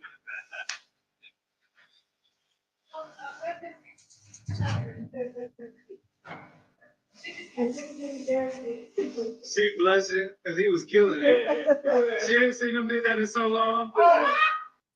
She like, oh shit. Look at that. Look at her up. That is sad. These people come into the IUIC hoping to find men of God, men to lead them out of sin into repentance. And they find a bunch of disco freaks. That's what the IUIC are, a bunch of disco freaks. And they get into a cabin in the woods. And this poor woman, she was hoping she could find a man in there. She was hoping she could find a man. And look at what she found. Go ahead, put it up on the screen again. Oh, you can keep going. It's up there. Keep going now. Okay.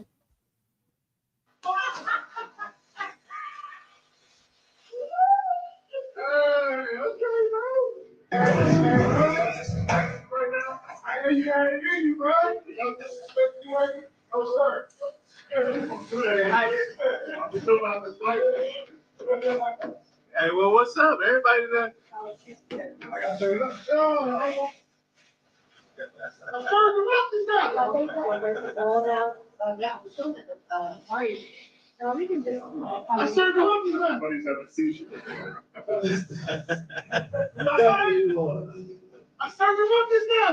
You got served.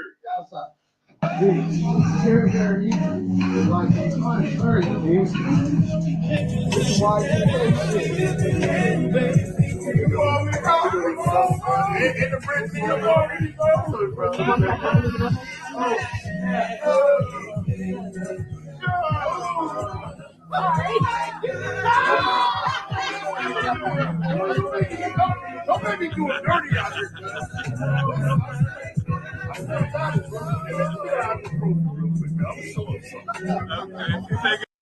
He's a disco freak. Is that who you want to follow? A disco freak? That poor woman is sitting in there thinking, Lord, I was hoping to find a real man. I was hoping to come in this group, and I thought these men loved the Bible, and I thought they loved God. And that man, you're going to get into the cabin in the woods one day with him, and he is going to get together with his freaky friends, and they are going to pop, lock, and freak and gyrate all over each other for 2 days. They're going to dance with each other for 2 days. They aren't what you thought they were going to be when you joined them. You understand? They're just more men who you look up to who don't live up to what you thought about them. Do you understand? If someone is a camp leader, is an officer or a captain, you have to live up to the perception that men have of you. You got to use it. You got to say, well, this man thinks I'm perfect. This man thinks that everything I say and do is from God. Then I have to be that for him. I have to do that. I can't let him down. I can't, the minute he starts to follow me and I get relaxed, now I become a disco freak who likes to have penises in my butt. You got to live up to the expectation of the people that look up to you. That's your requirement. At least it is in here. And here, if you're a trooper, don't ever become an officer if you're not willing to be what every trooper needs you to be. Do you understand? You're going to have to be that. Every sister is expecting something, expecting you to be a stinking womanizer. Do you know what a womanizer is? A womanizer is the kind of man that you cannot be in here. You cannot come into the Israelite School of UPK and be a womanizer. You can if you're in the IUIC.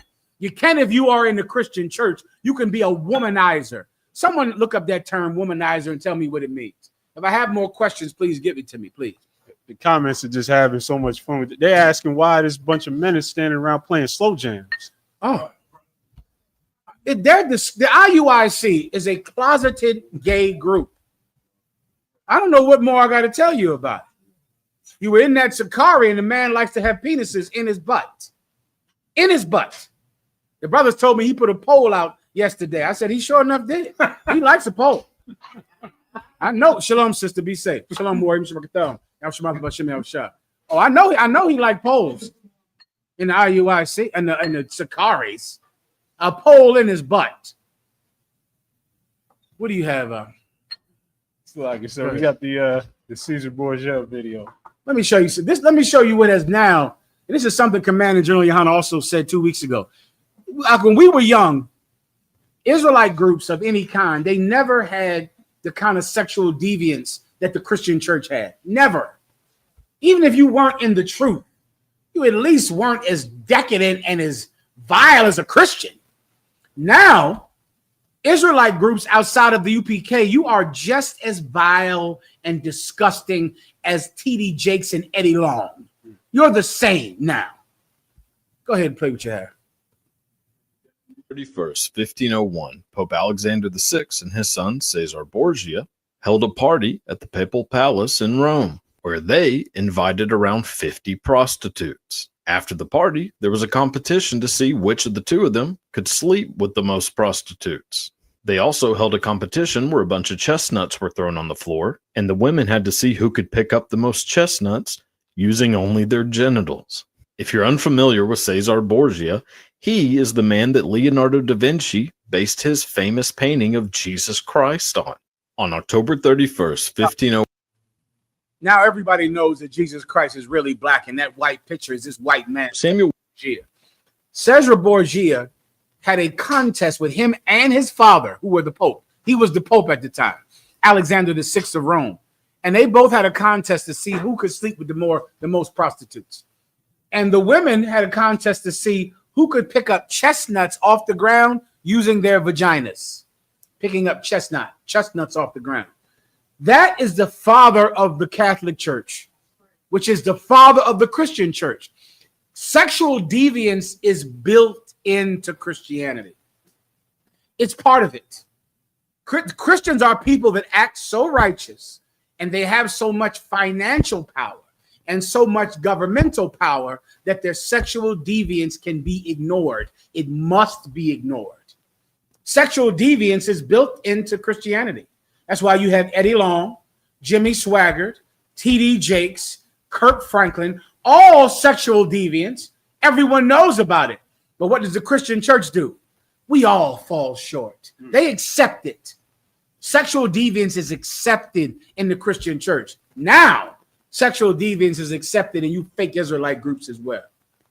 You're going to have some leader over your group, a sexual deviant, who needs help and psychiatry and therapy and drugs that'll make him go to sleep to stop his urges of having women put penises in their butts.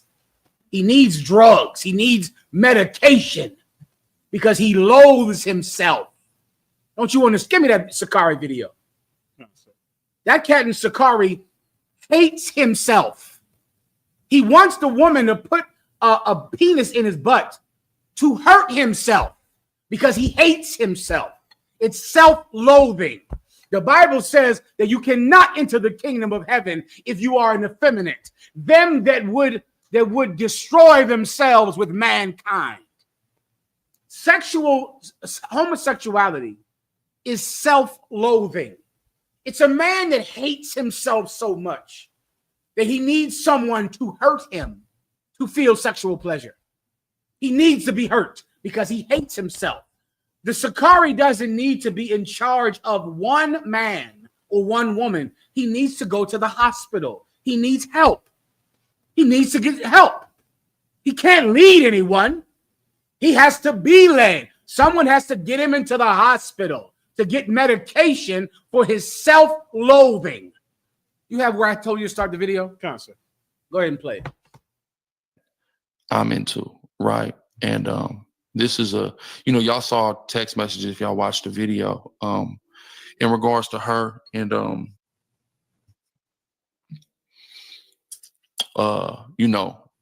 The texts are on screen if you wanted to. What do they say? the dominant. What do the texts say? Read them for me, please. This one says, let's just go vanilla and love each other. And she gave the grit and teeth face. It says, I just don't like you all the time. He says, can we really work on us? She says, is that realistic? And then she says, letting me dominate you will help. Let me oh God. Listen, that text, man, he's going to describe it. I'm going to play it because he'll talk about it. Then I want to go into this Go Vanilla thing and whatever the hell that is that I just found out about watching this video. Go ahead and play it. Combination stuff, strap-ons, all the stuff, right? So this is what I say to her. Let's just go vanilla and love each other. Now, just so y'all understand what vanilla means. Let's just keep being vanilla and love each other. Did he say let's continue to be vanilla and love each other? Did he say that, Levi? He said let's just go vanilla and love each other. What does that mean?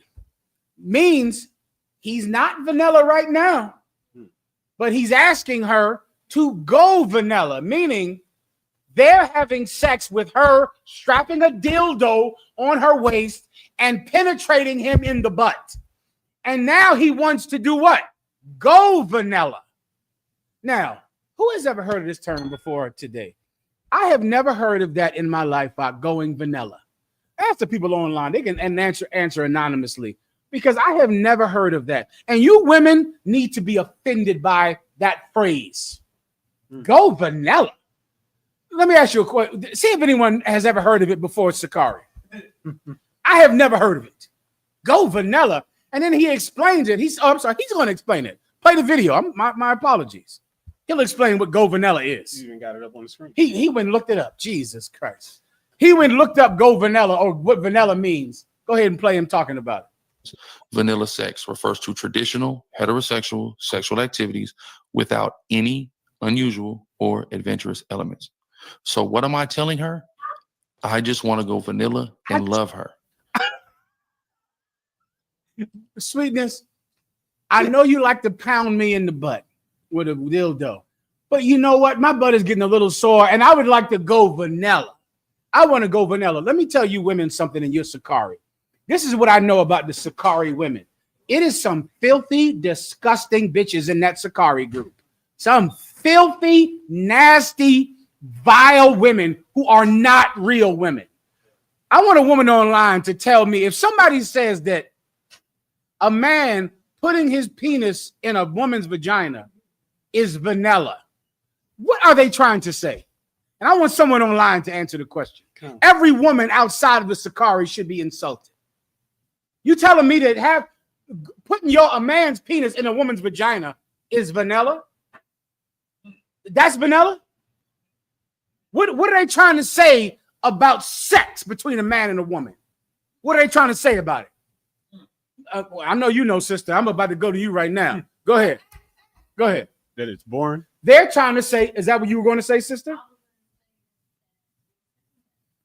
That they're secondary. This is an insult to women. Are you telling me that sex with a woman is vanilla? Let me tell you, maybe in the Sakari it is. You Sakari bitches don't have good vagina. You got good dick though. Damn. You do have good dick. That's what Gorilla Hebrew taught us.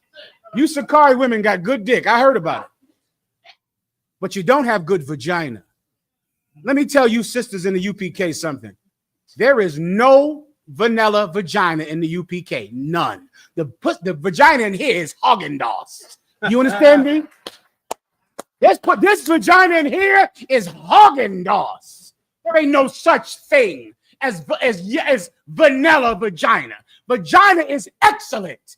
It is mind-blowing, the best thing in the world. The Bible says this, that what is the greatest thing on the earth? It is not wine. It is not the king, but women rule them all, and only the truth will conquer her. Why do you think women are so strong on this earth? It's because of your beautiful sex that you give a good man. There's nothing better than women. Nothing. That's in the Bible. Without the truth, you couldn't conquer women. Women would rule everything because they have something that is so good that even the king will throw his crown down for her. That even a man who loves wine will buy wine and give it to her. This is in the Bible. Now in the Sakari, what do they think vagina is? Vanilla. That's because vagina in the Sakari ain't good. It ain't good. The dick is good in there from the women. The women give good dick in the Sakari. The women give out good dick. Aren't you insulted? You telling me you got a man who doesn't want your vagina. He wants you to have sex with him in the butt. You sitting there with that vagina sitting there wonderful and lovely as it was ever made. And the man doesn't want it. He doesn't want it. He's sick. He needs to go to the hospital.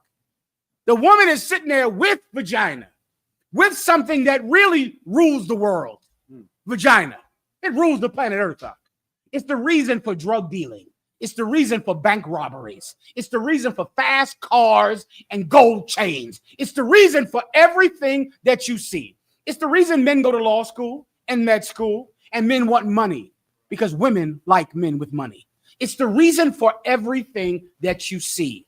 It's the reason that you don't need to plan a pregnancy. You just need to be a woman and you're getting pregnant. A man is going to get you pregnant and he doesn't want kids. He's still going to get you pregnant because vagina is the best thing on the planet, except for in the Sakari. The Sakari women have good dick. Not in here. I don't know if you know, but I've sampled the vagina in here, Tazar, y'all. It's excellent. It's Haagen-Dazs. Anyway, I shouldn't drink when I teach.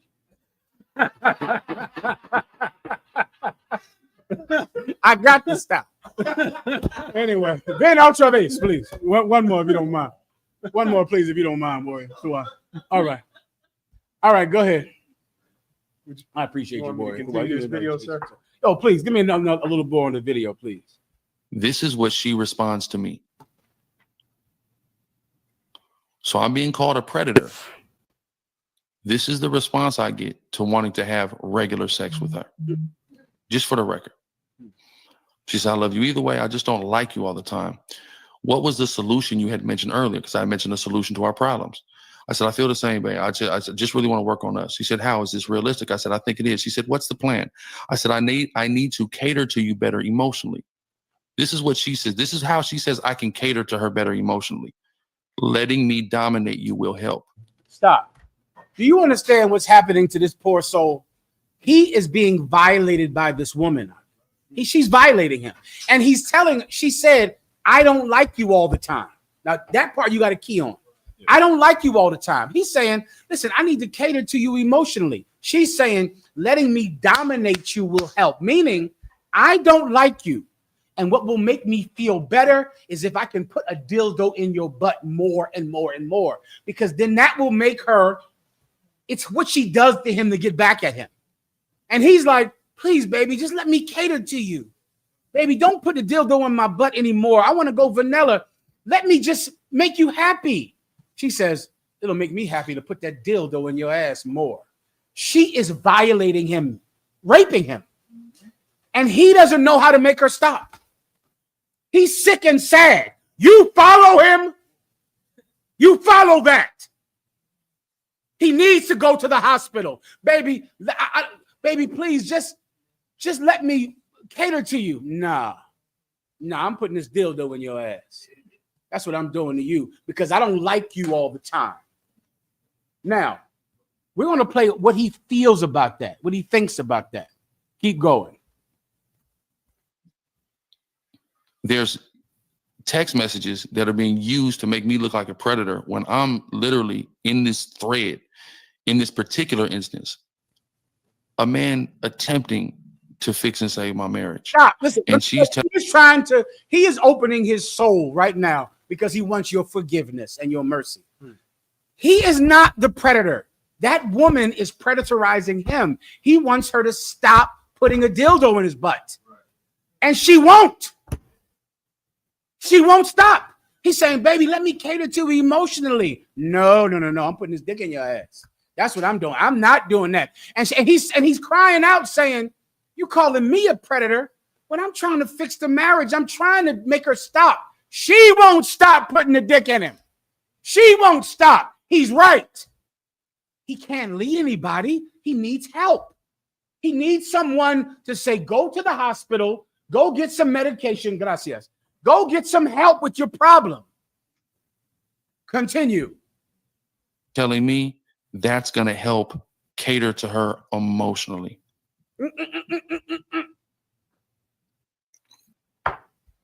She's saying, this is what will help me emotionally. Putting my dick in your butt. That will help me emotionally. Did he just say that?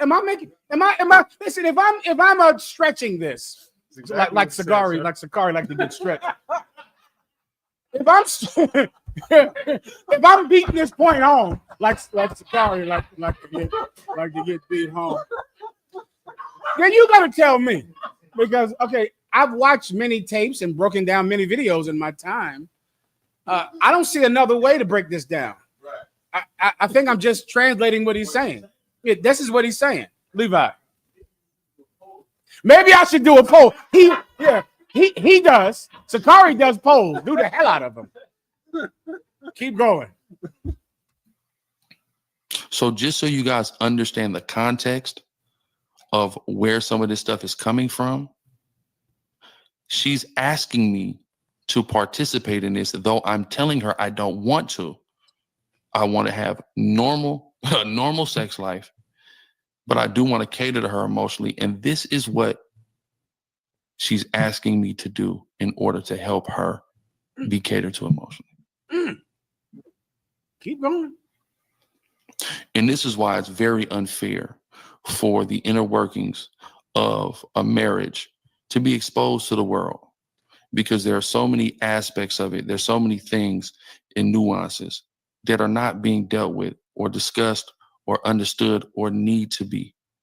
There's dirty laundry that doesn't need to be aired out. Now, again, if I was doing something insane, I got you. But additionally, matter of fact, even before I get there, young brothers, it's insane for a wife to be putting the strap on in your butt. That's insane. That's an insane thing to be doing. It's insane to be molesting children. It's insane to be a sodomite. It is an insane thing. And if you think that this is normal, it's because you are sick. You're sick. Do you know a woman gets no sexual pleasure from putting a dildo in a man's butt? She gets a psychological pleasure, which is what his woman is saying. It will satisfy her emotionally if she can pound his butt with a strap-on dildo. It doesn't, she's not going to have an orgasm from it. She's not even involved in it. She's not getting penetrated. She's not getting touched. He's face down, ass up with a beard on a pillow. God damn. Nigga, put that beard on a pillow. A beard on a pillow, ass in the air.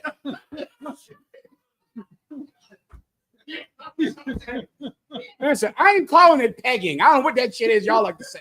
That old nice term, pegging. Well, he just got a little doobly doop. You know, baby, I don't want a doobly doop tonight. I ain't doing that. This is a dildo in a man's rectum. Am I making this up? That's what pegging is. I did not know that until this story. I've heard the word pegging. I thought it was talking about little wooden pieces that men put in their butt. That's what I thought. I thought, well, then these niggas out here putting little wooden pegs in their butt. went and typed in pegging on my wife's phone because I did not want that on my phone. And, and it's a strap-on. That's what pegging is. It's a woman strapping a dildo to herself, putting it in Sakari's butt. That's crazy, Sakari's. That's an insane thing to be doing. And the only way a woman could even enjoy it is if she doesn't need sexual pleasure of her own, because a woman doesn't get sexual pleasure unless she is entered, unless she is touched. This woman gets pleasure from hurting a man, from violating you. And Sakari is about to say it. She doesn't need her breast to be touched, her vagina to be touched, her vagina to be penetrated. She needs to hurt a man in his butt because that makes her feel strong, to make you feel weak. Sakari is going to say it in the next second. Keep going. You know, kind of outside of this though, because that's the domination aspect, and that's never nothing I was into at any point. You know, there was a pagan kit that was definitely purchased, and I made it disappear. Stop! It vanished. He said. He said, Sakari said he made that pegging kit disappear. God damn. I bet you did, I bet you did. Ooh, the bitch like, where's my pegging kit? I don't know. I don't know where it went. Keep going. Ask her. Anybody can ask her. Ask her where it went. It vanished. Listen, hold on. This is the good part. Hold on. Listen. Wait. He said, go ask my wife where the dildo is. Ask her. I'm gonna call her. Hold on. Hey, listen, Sakari's wife. What you do? Where that dildo go? Hey, Sakari made it disappear, didn't he? Goodbye. Buy me a new phone now. Go ahead, Simeon. Alexa might not even. You ask Alexa, where's the dildo? I don't know. Go ahead, 1 second, slow y'all. You know that? What does that mean? That means it was extra stuff. it was the dildo was just part of the kit. The dildo and the harness. Listen, listen. I gotta correct you. I thought it's what you just said. Yes, sir. A pegging kit is not a ton of different toys. That's what I thought. I thought the same thing.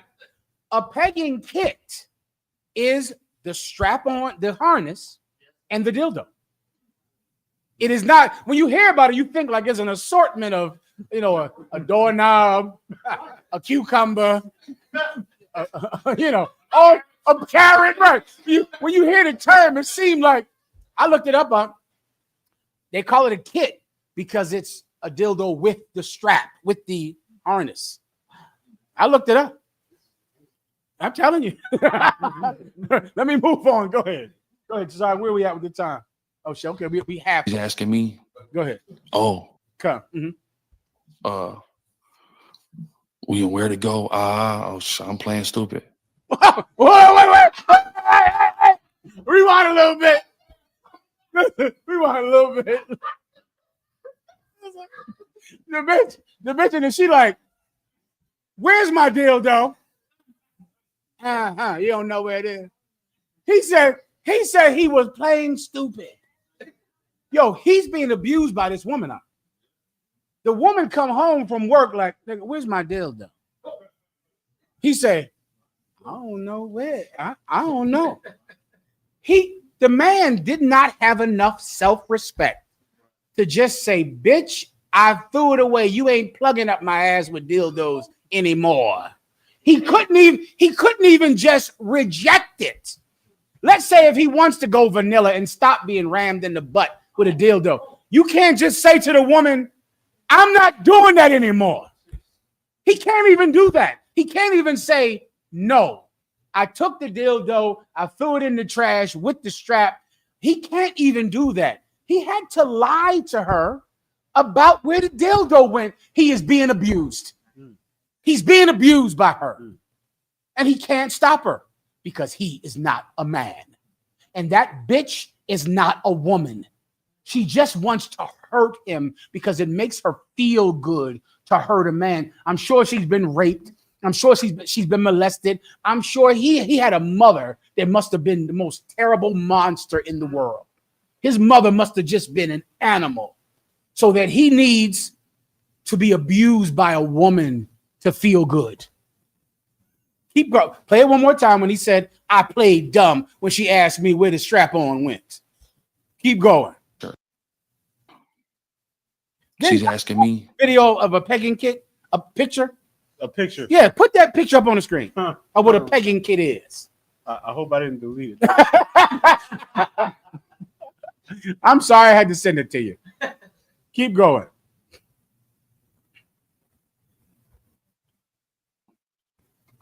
Oh, where to go? I'm playing stupid. Where is it? I'm not into that, bro. That's not what I'm into. That's not what I'm about. That's not what I'm down with. Never have been, never fucking will be. Right?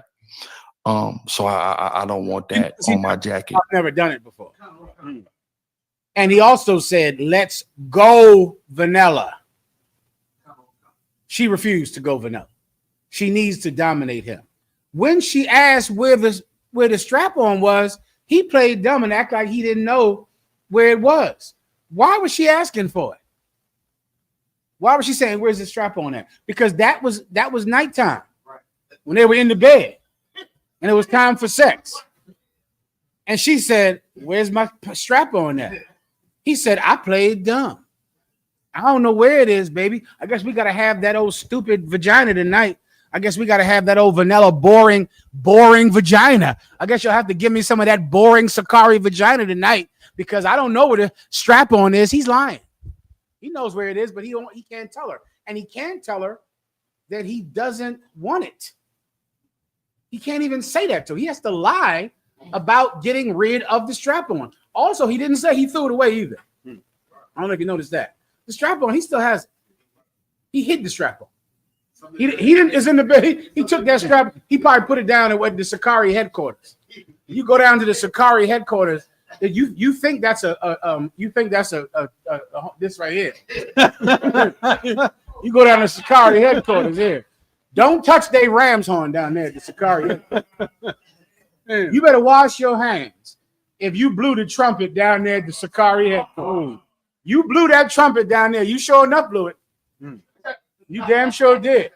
I would not touch this ram's horn at the Sakari. Be careful down there. Keep going. So there goes the picture of it. Yeah, read the bottom of it. Shall y'all look at this here? You see that? Read the bottom for me, Ephraim. This is the Love Honey vibrating silicone pegging 4-piece kit. That's the pegging kit. That's it. Dildos of different shapes, for Sakari's different moods. Sometimes he in the mood for a big one. Sometimes he in the mood for a medium-sized one. This is the different moods that he get in. And his wife when she really angry at him, she used the ram's horn when he really got on her nerves. But sometimes he ain't get so mad at her, and she just used a cucumber or something like that, or the carrot or something. Wasn't there something he said about you gonna get hit with something bigger than what you get hit with? I don't remember that. I'm gonna something like that. That sounds like him. Keep going. Whatsoever, I won't accept it. But there's things I will own. Listen, because I'm gonna kind of bring us to kind of the point now through the Spirit, and all praise again to Yahweh Bashem Yahweh Shai. Over the course of time, I definitely developed an arousal to certain things. She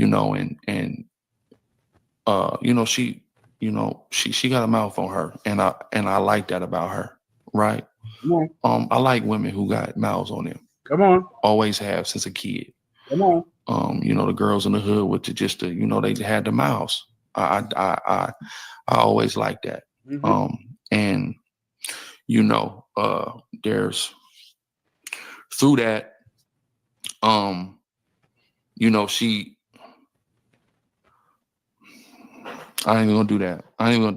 Bring it Right? in, Joe. I'm just put you like that. I've always had a thing for girls with mouths. He's about to tell you. Meaning this, he's always liked women. When he says a mouth on them, he always likes women to curse him out. That's what he's trying to tell you. He began to get a sexual perversion that started with just liking the women to say, you ain't shit.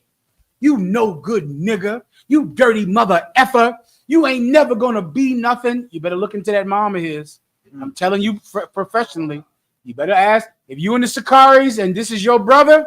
You better get him some help with that mother, because he began girls around the hood who would have a mouth on them. Having a mouth on them means he started with liking a woman who verbally abused him. He enjoyed it. He enjoyed verbal abuse. That grew into physical abuse. He began to enjoy physical abuse. And he's about to tell you how it progressed from loving and being attracted to a woman that verbally abuses you to a woman that sexually abuses you. Keep going.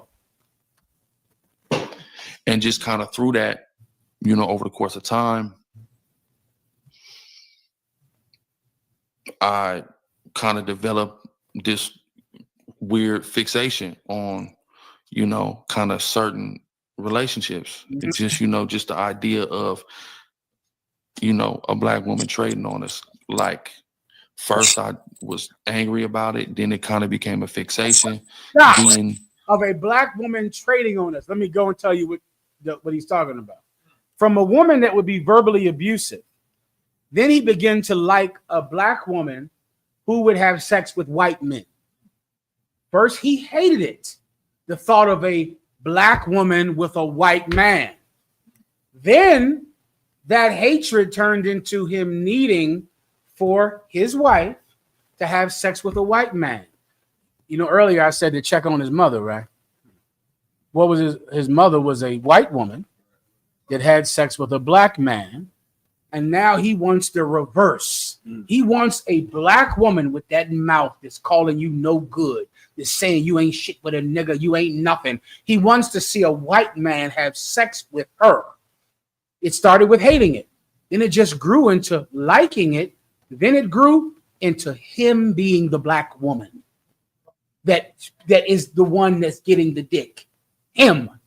It just grew and grew and grew. Please. Sir, if I may. Please. Can that transfer into, this as an example, say a man is in state prison. Can that transfer into some type of homosexuality, you know what I'm saying, with another man? You know Well, let me tell you. If you go, there are brothers that will go to prison not for 20 years and never touch a punk in jail. Right. There's another brother who's going to go to prison and touch a punk in the first year. Now, what's the difference? Trauma as a child. Childhood trauma, brother, is the great trial of everyone's life, which is why there is nothing more evil in life than having an evil parent. Having a bad parent is the worst thing that could happen to a person. It's the greatest evil in life, because now, because of your parenting, because you had a wicked father, a wicked mother, now when you go through a trial in life, you will sink to the bottom of how you were raised. You'll go right there. So now you'll go to jail, and now you'll become a homosexual in jail. Not because there are no women there. If there are no women there, you don't ever have sex there. If there are no women there, right? But if you have sex with punks in prison, it's because of childhood trauma. Childhood trauma is, I'm going into that next as fast as I can with Jess Hilarious and Umar Johnson. Right. That's next, all right? But let me try to get through this nonsense with Sakari. What I'm trying to do is help the Sakari to get the mental. He needs to go to the hospital. He don't need to make videos online. He don't need to take polls. He took enough polls. I don't know. Nigga, where's my dildo at, nigga? It's dildo time. Sweetie, I don't know. Let me cater to you. Cater. Sweet. Where's my dildo at, nigga? Baby, let me just cater to you tonight. Nah, I don't want no catering, nigga. I want to put a dildo in your butt. Cater to that. You gonna cater to this dildo in your butt. Come on.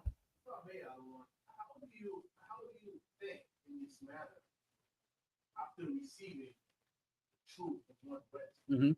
How is that even a conversation on the You talking about Sakari?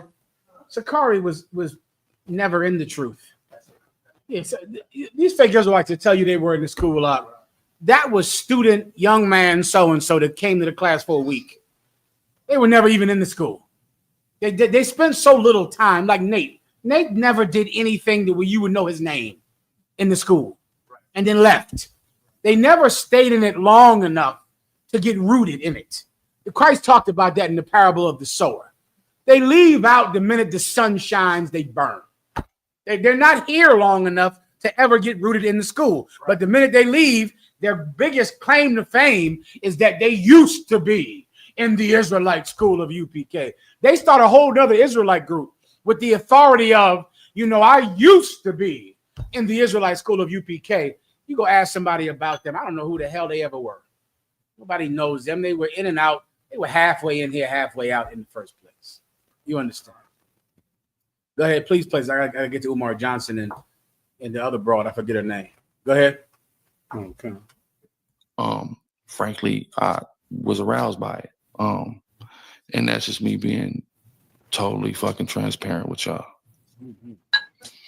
It is what it is. It's the truth. And if I want Yahweh to fight for me, I gotta just tell y'all niggas the truth. That's reality. But the cold part about all this is, she's showing y'all text messages. Those happened. But I've been stopped all that. I've been turned from that. I've been went to therapy about it and everything. So I've been repented. I've been went to therapy. This been happened. This didn't just happen. This been happened. And in therapy, my therapist, she asked me, she's like, where did it come from? Where did this, attraction come from? Where it come? And I had to think. And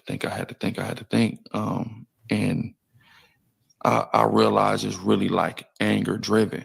A lot of the anger and the frustration that we have, and y'all know we have it, towards Esau, it would really, piss me off like it pissed so many of us off to see sis with him. And stop right there. He's telling the therapist, the reason I like to see my wife have sex with a white man is because I got so angry about black women having sex with white men. I got so angry about black women having sex with white men that I began to love to see black women have sex with white men. And that grew into me being the black woman who is getting pounded by a white man. It grew into that. Why? Because of his childhood, some type of childhood disgusting trauma that is going to come down to his mother or some sexual molestation when he was a child. Continue. That's where it kind of came from. I can't explain it. I never, it was always a shameful thing to me though. And I always was confused, like, why am I like that? Why was that doing that for me? And then through getting with her, and she got a hell of a mouth on her. And, frankly, she looks down on us. And when I say us, she looks down on black men, myself and black men in general. Here we go. I'm telling you, there are no real women outside of the real women in the Israelite school of UPK. Give them a hand. None. These women out here are not women. They're abusers of mankind. That's what they are. This woman he married, who's in the Sakari. Am I right? Was this a broad in the Sakari, Tazaryak? I don't know if she was in or he met her. Apparently, their wives are not in Sakari. They don't have women. No, meaning you got way Ariala's wife said. Can they hear him? They probably can't even hear Can't you. hear you, sir. The mic's dead, sir. Sir. Oh, the mic's dead. Okay, just nice and loud. I'll break it down. Get him on camera. They'll see him and hear him. Go ahead.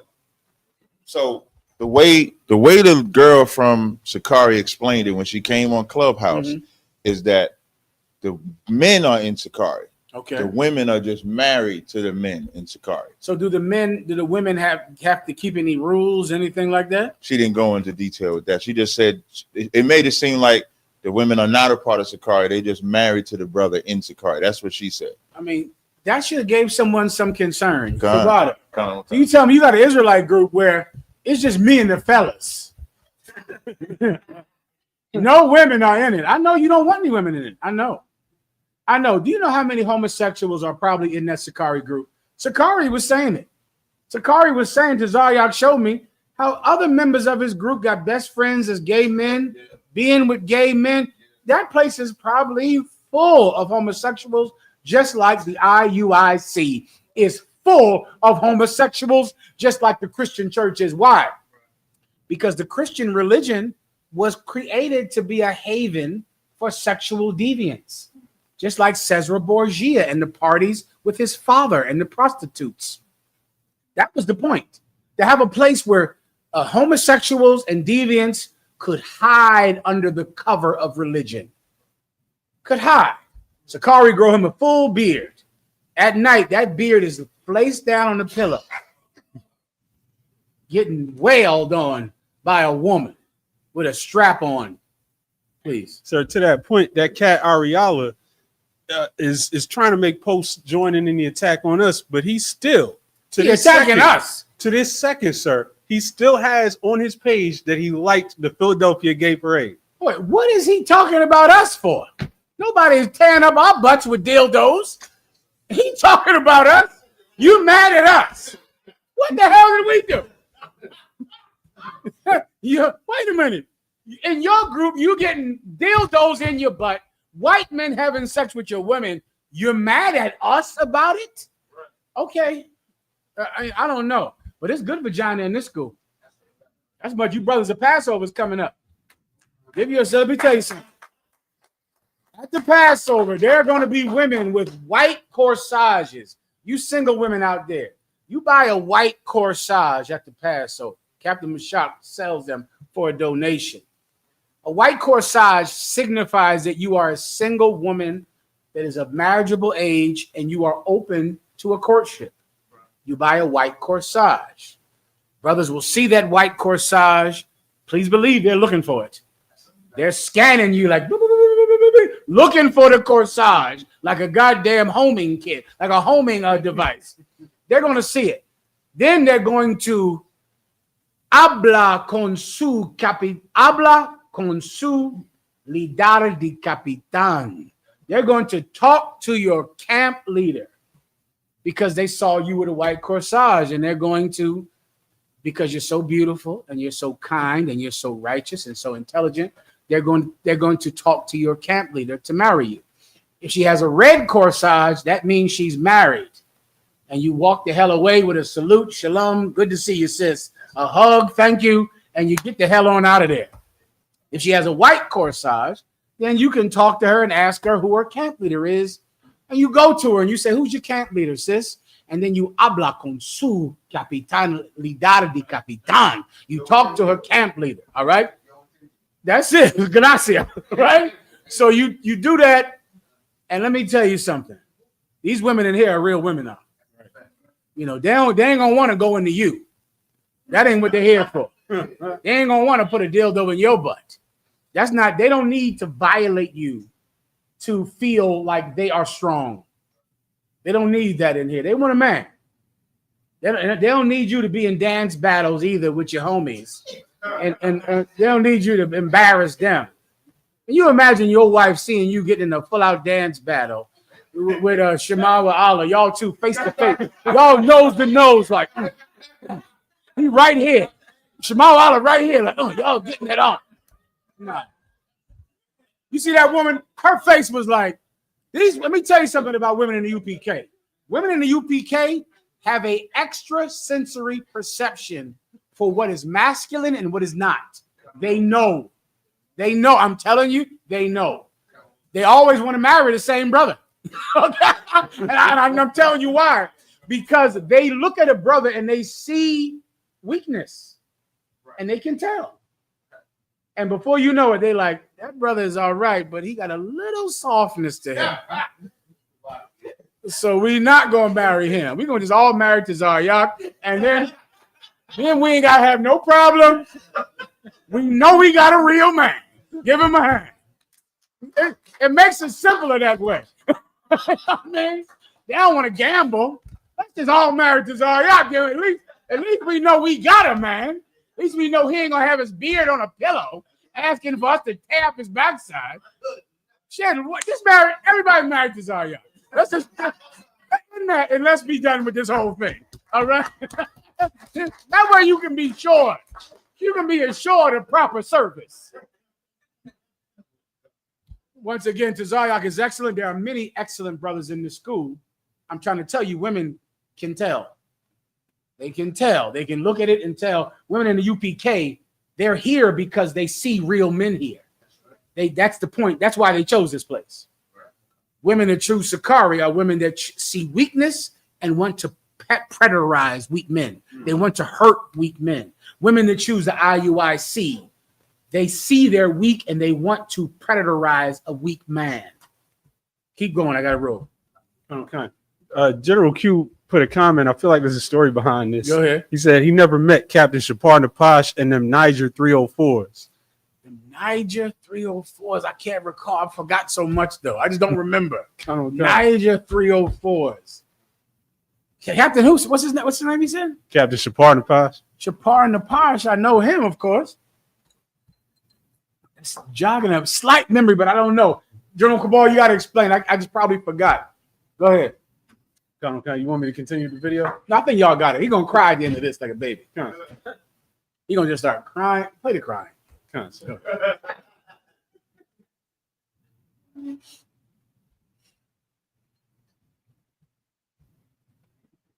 And what should you give me now? I'm teaching you niggas. Give me Omar Johnson.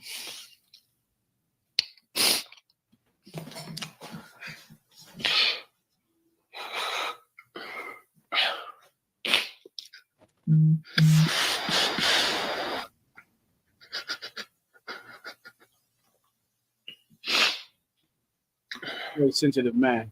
He's crying like a baby right there. He's very sensitive. He wasn't sensitive when that dildo was in his butt, though. He took that like a champ. He took that dildo like a real champ. But now he's crying and very sensitive and very sad. And I absolutely understand. The brother went through terrible hardships as a child in a terrible home. And he needs to get help. He does not need to make videos and to be called Chief Head Priest Gorilla or to be a member of some half-ass Israelite group. He needs to go into a hospital. Now, when I say going, I mean inpatient. I mean, get in there, bring a bag of clothes, and stay in that hospital and get on medication because the woman is tearing up his backside with a dildo.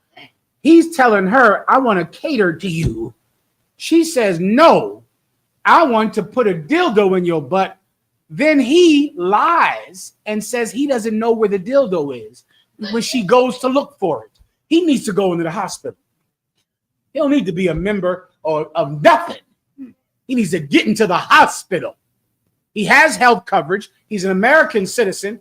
Go into the hospital because you have a sexual desire to be hurt by a woman as if she's a man, which means you have a desire for a man to put a penis in your butt. That's what that means. If a woman is strapping on a strap-on and putting a penis on to have sex with you, your actual desire is to have a man have sex in your butt. That's your actual desire. But you can't go there in your mind yet. Or what did he say on this tape? It progresses, right? It progresses. It started off with just liking a woman that has a lot of mouth. Then it goes to needing her to have sex with white people. Then it goes to her getting a strap-on kit. Then it goes to you lying when you want to go vanilla and stop getting strapped on. you lie about where the strap-on is. Where does it go next? You go on that Tinder or them old websites with them white men, and you're gonna find a white man to put his white penis in your butt. That's where it progresses. And do you think Sakari is gonna stop this?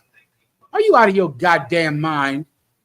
You know how difficult it is to stop a sexual kink, a sexual perversion? It is extremely difficult, Doc. It's kind of built into you from a child. It's built in. To stop it takes extreme discipline. Extreme, Doc. And he's not One West. He doesn't have that kind of discipline, Doc. He don't have that kind of discipline to stop that. Sakari is going to find a white man to put a penis in him. It is going to progress to that. It's going to happen. You just remember I said it today. Anything else? That's it. Let's go to whatever the broad's name is. Come on, sir. General Q said, it's like, sir, he said Captain Shapard cussed a woman out when she deserves it. Oh, yeah. Captain Sakar used to. Right. Captain Sakar. Give up. Wait, say Captain Shapard. Shapard. Captain Shapard. If a white woman would walk across that cat with a black man, Shapard Napash would focus on her and change the topic. Whatever he talking about, anything, the World War III, it'll change to be these goddamn black women with these white men. Yeah, I'm glad General Cabal brought that up. Give him a hand. Let me tell you something else. And you better get a better therapist. The Sakari is out there listening. This therapist told him that his hatred for black women being with white men made him start to desire black women to be with white men. Your therapist is a Christian and lying to you. She's lying. If listen carefully, the Sakari's out there. What's the cat's name you said was to this minute doing something? Ariala. The cat Ariala from the Sakaris, right? If your camp leader is telling you that the reason that he began to like white men having sex with black women is because he used to hate white men having sex with black women, then what's the cure? Right. What's the cure? Is Ariala in the chat room? Is anyone in the Sakari in the chat room? Okay. If your therapist says you used to hate the fact that black women were with white men, that hatred grew into you loving it? If that is true, then what is the cure? Let someone online answer. Not every therapist is a good therapist. Not every mechanic is a good mechanic.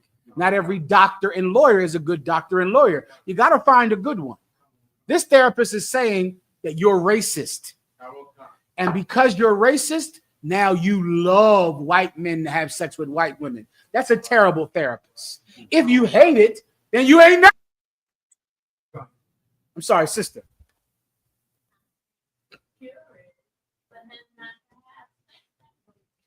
I think you're about right. He should have it the good way. He should come in here and get some of this Haagen-Dazs. But listen, but the women in here won't have a man like that. So he's in rough shape. Come on. I'm glad you clarify that because I heard that clearly. You did. What? Yeah, I raised my hand. Most High in Christ. Please. It was that. I'm like, wait, that sounded so Christian. What would be the cure? Listen, there's only one cure. You have to love that white men have sex with black women. Then now you won't start to have a sexual perversion for it. That is a lie. That's a lie. I hate eating pork. I'm not going to get the desire to eat pork because I hate it. Things you actually hate, you won't do. I hate child molestation and child molesters. Commanding General Yohana hates them. That hatred is what fuels your resistance to it. The hatred. Sakari didn't start to do that because he hated black women being with white men. That had nothing to do with it. He started to do that because he always liked it. That's why. Because he liked that interracial sex, his mom and dad. He liked all of that. And then he always liked it. He liked the fact that these women were mean and cruel and evil, just like his mom. And he liked that this white man would pound him like a slave master is having sex with a slave. He likes that. He likes that a white man can use his penis and humble a loudmouth black woman that's telling him he ain't shit. He likes that, and then he wants to be the black woman. He wants to be the woman that's getting humble. And the woman is telling him, you get on my nerves. I don't like you all the time. It would help me to dominate you, to put my dildo in your butt, because then she will feel like she's a slave master, raping a slave. He likes slave masters raping slaves. I think he's saying it on here. He's saying it. I'm not inferring anything he's not saying. He's saying it. White man, black woman. Black woman who's evil, who hates us, who hates black men. But this white man is giving it to her. Before you know it, he is the black woman. Why? Because he hates white people.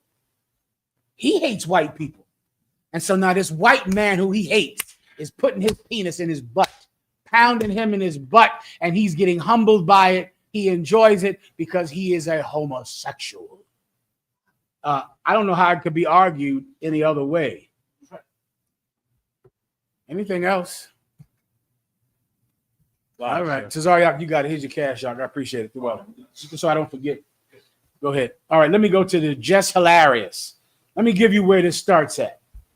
If you want to know where this type of woman comes from, you women out there, before you know it, if you don't curb yourself, you'll be putting a dildo in Sakari's butt. You have got to change the behavior that your mother taught you. You've got to change. Go ahead, play this Just Hilarious video at the timestamp I gave you. Set up type of bitch. Ask my kids, right? Even the 7-month-old. Seconds before that. Just Hilarious, right? Let me give you the story if you don't know. Just Hilarious is a radio personality. She was involved in some big beef with another radio personality on her same network because they were fighting for the same job or all hired for the same job. Some usual internet beef engineered by Charlemagne the God and the white producers on that show to make them fight because they knew that black women would fight each other if you put them in the position to fight each other. They did that. Now, Just Hilarious told her black woman co-host to shut up twice. She's telling you that she absolutely did it because that's the kind of person she is. And then she'll explain to you further on how much she loves to talk to people like that. She has a mouth on her. Do you understand me, Sakari's out there?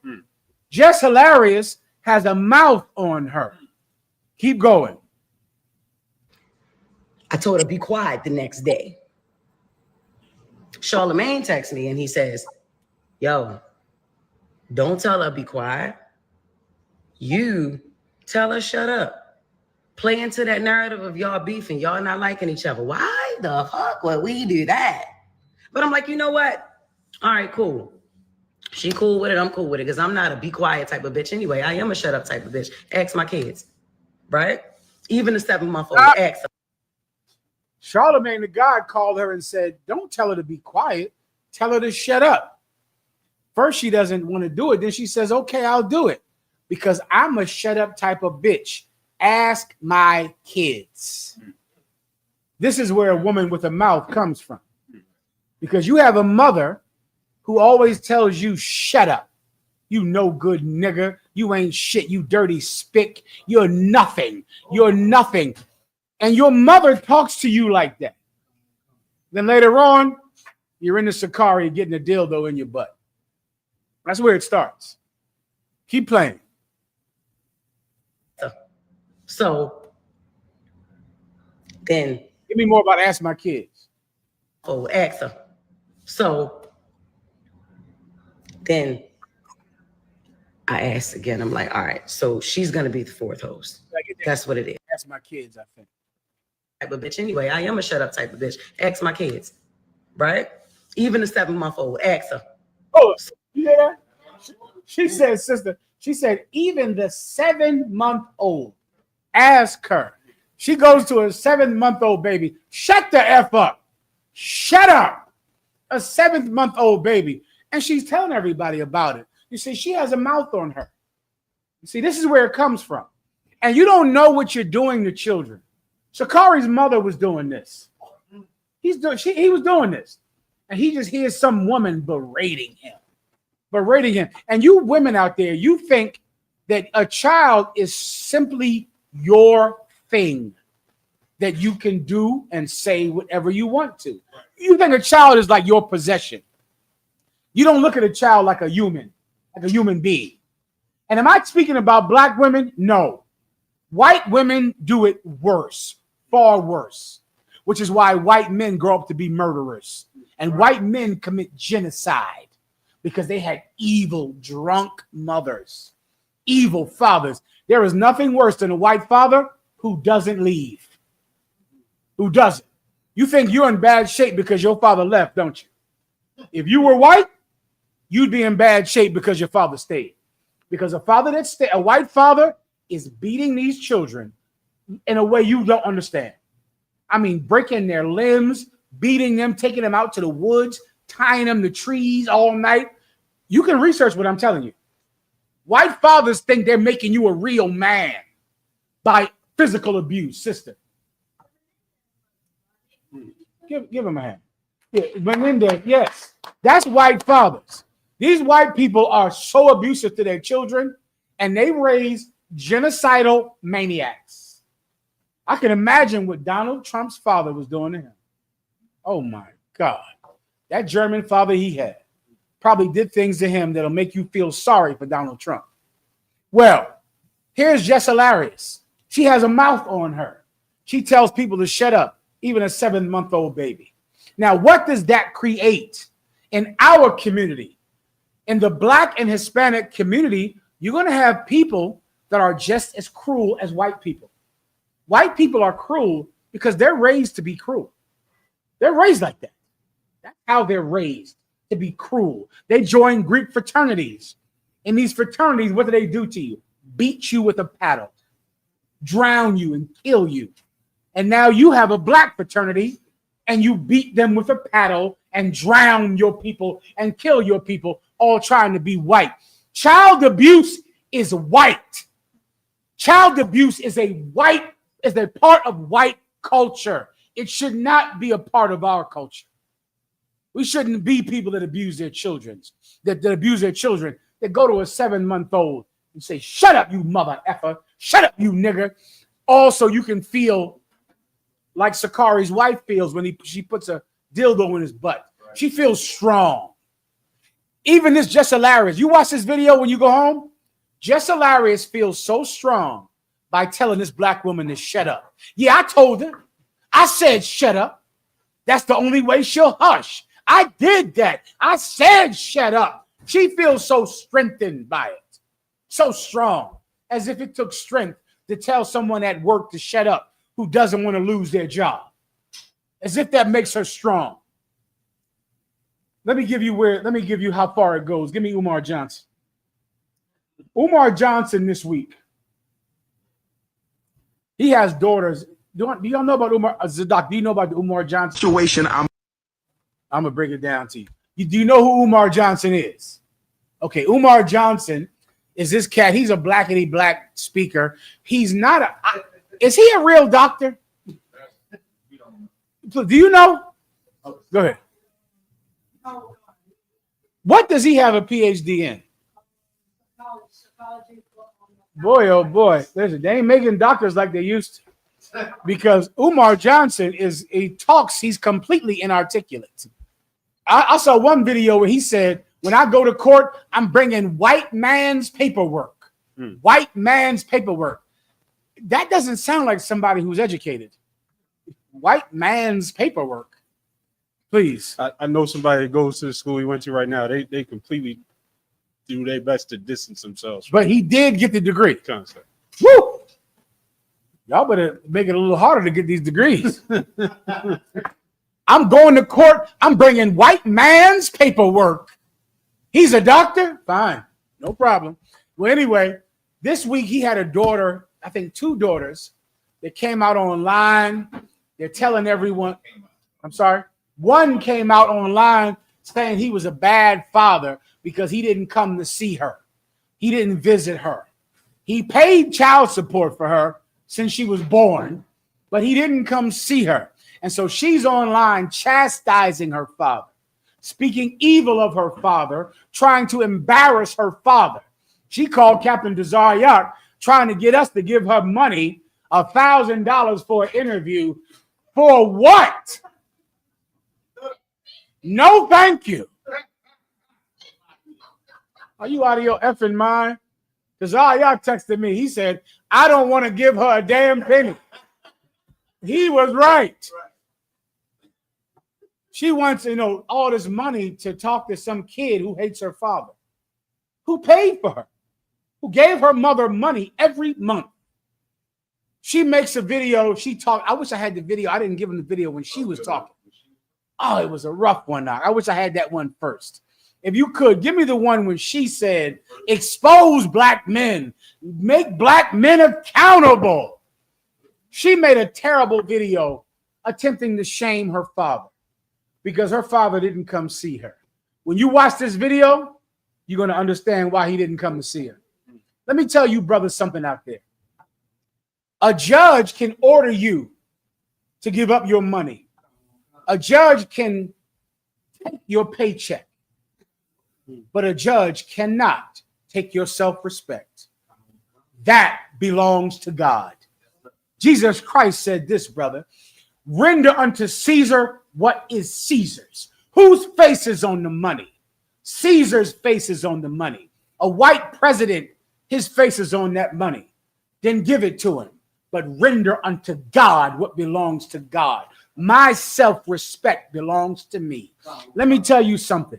If you want to keep your self-respect and your woman takes you to child support court and she issues a warrant that takes your money from you every month, they take so much money from you, you can't afford to live.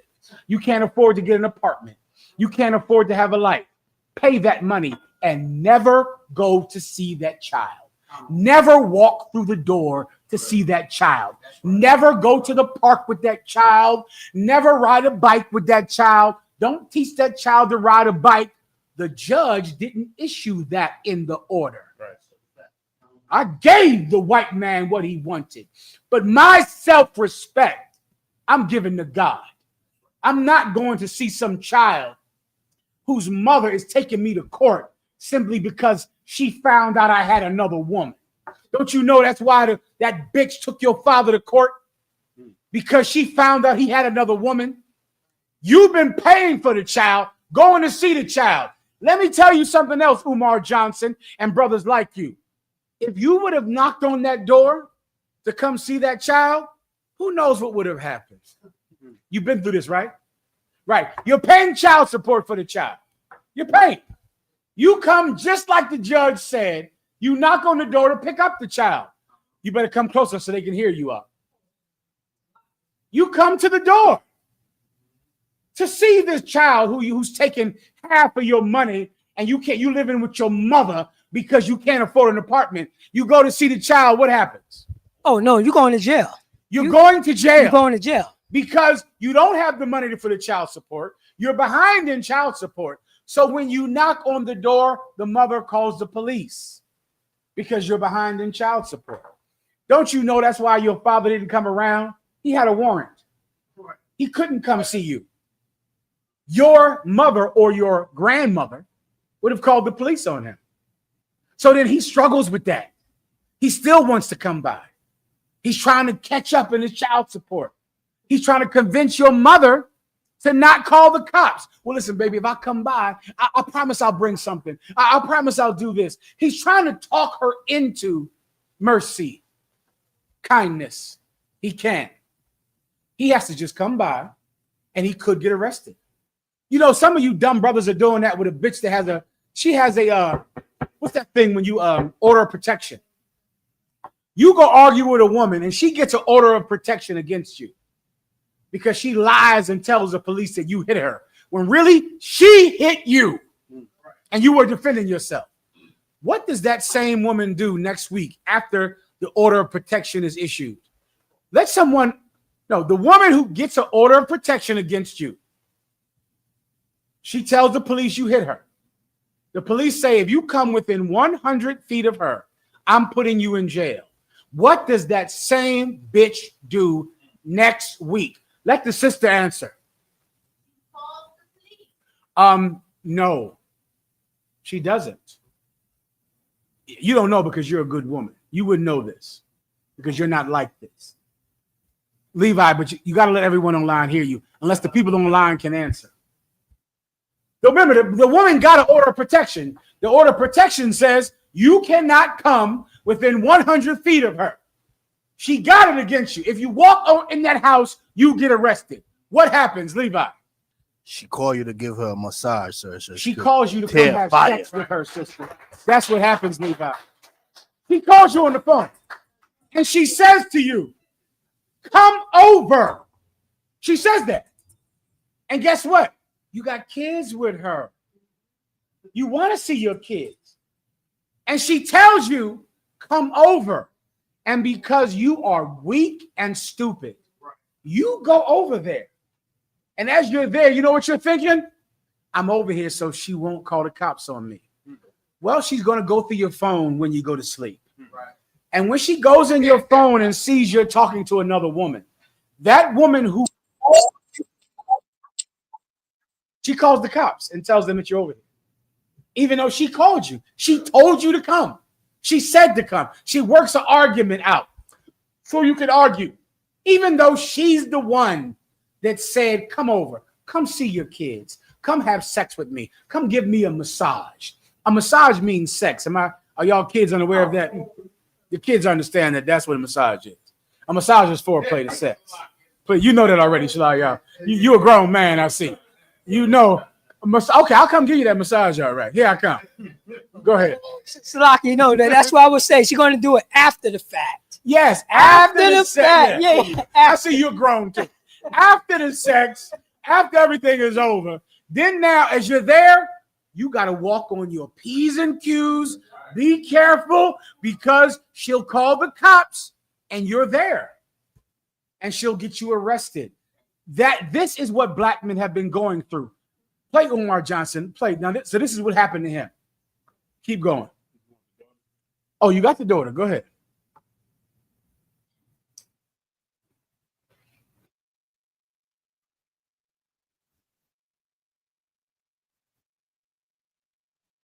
Have a conversation with my father.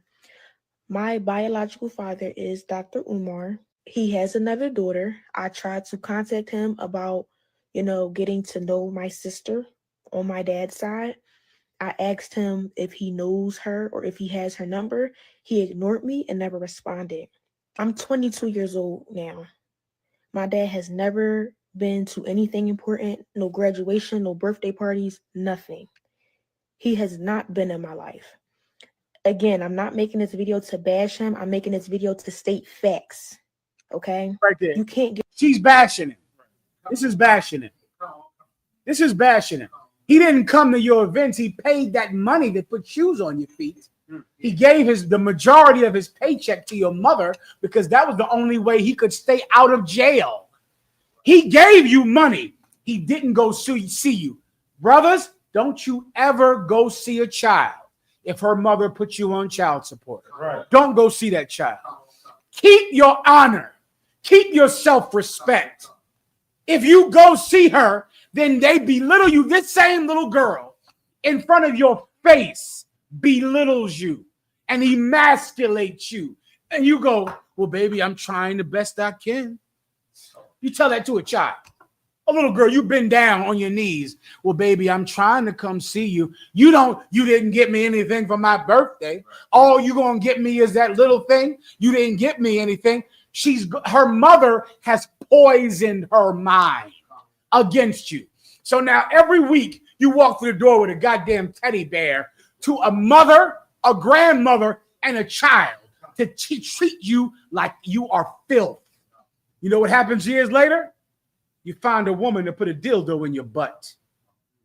That's what happens. You get so used to abuse, you think abuse is what women provide a man. Abuse. Don't you ever do it. Dr. Umar Johnson was right to not go see this dishonorable, shameful child because she was like this when she was 12. She was like this her entire life because her mama yelled at her and told her to shut up at 7 months old. She was always like this. You let a child dishonor you, you can forget that. The judge gave you money. He didn't give you my time. Situation I'm going. Please, go ahead. The situation I'm. So now Umar Johnson is getting shamed publicly. He's online getting embarrassed. What does he do? He becomes just like the Sakari. Keep going. The situation I'm going through right now is because at that time, 14 years ago and 23 years ago, I did not have the respect for the sacredness of the black woman's vagina like I should have. And the universe punished me for it. I'm being honest right now, family. Black queens, are you with me? I can admit to the black woman right here, right now in Los Angeles. I didn't reverence and worship your vaginas like I should have. I didn't know, black queens. Forgive me. Forgive me, black queens. He'll have a dildo in his butt next week from a black queen. You better be a goddamn man. Dr. Umar Johnson, you didn't go see her because her mother was a stupid, loudmouth bitch. And if you would have went there, you would have never become Umar Johnson. Don't you understand that? If Umar Johnson, fast forward to the end of that video with his daughter. Fast forward. The daughter's video, take me to towards the end of it when she berates him online. If you let a woman berate you every day and you still go there trying to, what does Sakari say? I want to cater to you emotionally. I want to cater to you. Don't put a dildo in my butt. I'm here to let you, I want to cater to you. She said, nah, I'm putting this dildo in your butt. That's how I want to be catered to. If you go see her and if you allow her to emasculate you every day for 22 years, you're not going to college. You're not trying to start a school. You're getting drunk and high to ease yourself of your pain. That's all you're going to do. You cannot succeed in life being belittled every day. It destroys who you are. The judge said I had to give you money. I'm not giving you my self-respect. That little child that you're raising is hating me. You and that child I'll never see again until that child looks for me. The Bible says this: it is better to let thy children should seek thee out than that thou should bow to thy courtesy. You should never bow to your child. Right. Don't see the child. One day, after that child has had enough of its mother, that child will say, I'm going to go find my father because my mother has been telling me to shut up since I was 7 months old. Right. One day that will happen. Play the woman. To do that, I'm your daughter, but I'm smart enough and logical enough to know that you would never reach out to me because you don't have my phone number. And I'm pretty sure you wouldn't try to reach out to me because for what? I don't want anything out of you. I want nothing but a conversation. Forget the relationship. I really don't care too much about that at this point. I just wanted a conversation out of you and you shut me down. You ignored me. You should never be too busy for your daughter ever in life. So I just wanted to make this video. Child trying to tell you how to be a parent. She knows so much. This is not even the one I was talking about. He went and he reached out to her to have a dinner with her. He said, let me take you to dinner. Yeah, she said, I ain't going to dinner with you. I'm never going to dinner with you. He did it. He went and tried to go to dinner with some 22-year-old woman who hates her father because he couldn't stand being emasculated by her mother. The same mother that turned her into this.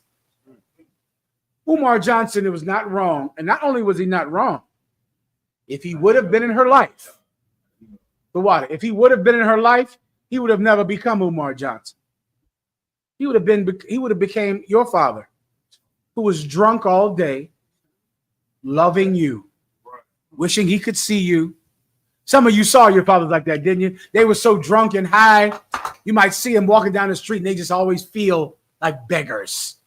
You always had that beggar spirit. I'm getting high. I know I ain't right. I wish I could get right. I know I ain't shit. You make sure to let me know that. One day I'll get right and worthy enough to go see you. And because your mother was such an animal, you further your father's destruction until you become a man. And then some child is doing it to you. They're doing the same thing to you. You black women, don't you ever dishonor your father because of your mother's poison. That same mother is calling you a dirty bitch. Am I telling you something you don't know? These mothers that talk bad about your father, if you're a girl, you got a mother talking bad about your father. You know what that mother's going to do? This bitch thinks she's something when her titties start. This bitch thinks she's something soon as she get on her period. She don't even wash her drawers. She thinks she's something. That mother that talks evil about a father is going to talk evil about that daughter too. Because the mother is a victim of her mother, who's a victim of her mother, who goes back to slavery, who's a victim of some white woman. Go ahead and play.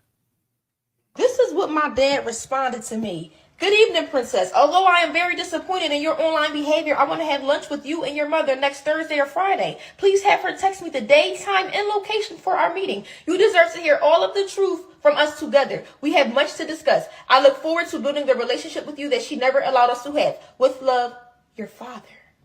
So you decide to reach out to me because I outed you.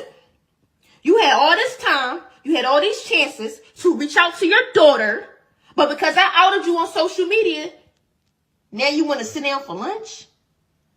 You're a fraud. You're a hypocrite. You are everything that you say that you aren't. And you got on live responding to me, talking about some struggle stream, and talking about some, oh, I'm known in North Philly. If y'all needed to find me, y'all could have found me. Why the what do I have to find you for, sir? When you're my dad. Right? Like, now you want to have a talk because I outed you. Hold black men accountable. Hold them accountable. Stop. No problem, bitch. We ain't going to dinner. Umar Johnson was trying to take the bitch to Applebee's. We ain't going to Applebee's now. What was the mistake he made? Who knows? Sister, he reached out to her, give her a hand. He should have never. Do you understand? That is a matter of honor. He should have never reached out to her. That was his mistake. He saw her online. He saw her talking about him. And of course, Umar Johnson is scared of those black queens. He doesn't want those black queens to come against him when he goes to his rallies. Black queens forever, snow bunnies never. He loves the black queens. Then one day, the black queens say, we're mad at you, Umar Johnson. What does he do? I'm sorry, black queens. I didn't realize I should have worshiped you. 20 years ago, I didn't give you your worship, as you aren't worthy of worship, black queens. You should have never saw that bitch or her mother, or the grandma, or the great-grandma, or Harriet Tubman, or any of them. You should have never saw any of them. The minute you walk into court, you're going to stand there, hand that judge your W-2. He's going to take everything from you. You're never going to be able to have an apartment. You're never going to get a car. You're going to be paying child support forever. You walk out that courtroom and never see that child again. Never. Now, the white man has taken your money. You leave with your self-respect. Self-respect, Dr. Honor. Now, 20 years later, she comes online and says, he never saw me. If I would have seen you, he would have gotten this for 20 years. For 20 years, once a month, he would have opened the door. She would have been standing there with her mom. What you coming over here for? Trying to take me to Chuck E. Cheese? You want to go to Chuck? You expect me to go to Chuck E. Cheese with you? You ain't doing nothing. He sit there with a little teddy bear, feeling all dejected. Baby, please. You know, I'm sorry, I'll do better. My mother told me you just run around with other women. You done went and got other women. You done had other kids. Let me tell you what you should do. You get put on child support. Pay the money. Don't ever see the child. Go get another woman. Get her pregnant. This time, choose well. Choose a good one West woman. Right. Choose a woman of dignity, honor, sophistication, and sagacity. Choose her. Get her pregnant. Have children with her. Raise those children. Don't raise the other ones. Find a woman who has children, whose father is not around. Raise those kids. Raise somebody else's children whose father has died, whose father is in prison. Raise stepchildren. Raise new children of your own. Right. Don't raise her. 20 years later, you'll have children over here that goes, my father was the best father in the world. And then she'll contact them and say, he never came to see me. Well, he came to see me. He raised me. I saw him every week. Right. And then the bitch will go, I wonder why he never. Oh, I'm a bitch. I get it. Now I see I ain't shit. My mother told me when she was telling me to shut up. She must have been right. Your honor belongs to God. Don't let somebody take it from you. You keep it. If you give up your honor as a child, when you're an adult, a woman will be putting Sakari's dildo into your butt. Right. With that, pass the class over to Police Officer Parati.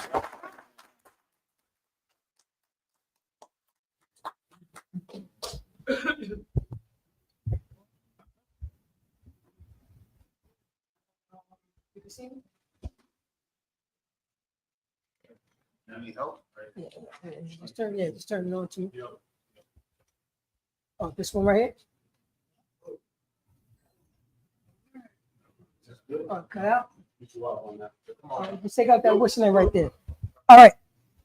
Men of Israel, we're gonna give one courtesy salute. Men of Israel Amajum, which means to stand. Men of Israel Amar Shabbath. Amajum. Barak.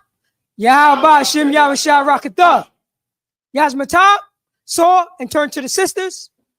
Sisters, Amajum, which means to stand. Men of Israel, we're going to give one courtesy salute to the sisters.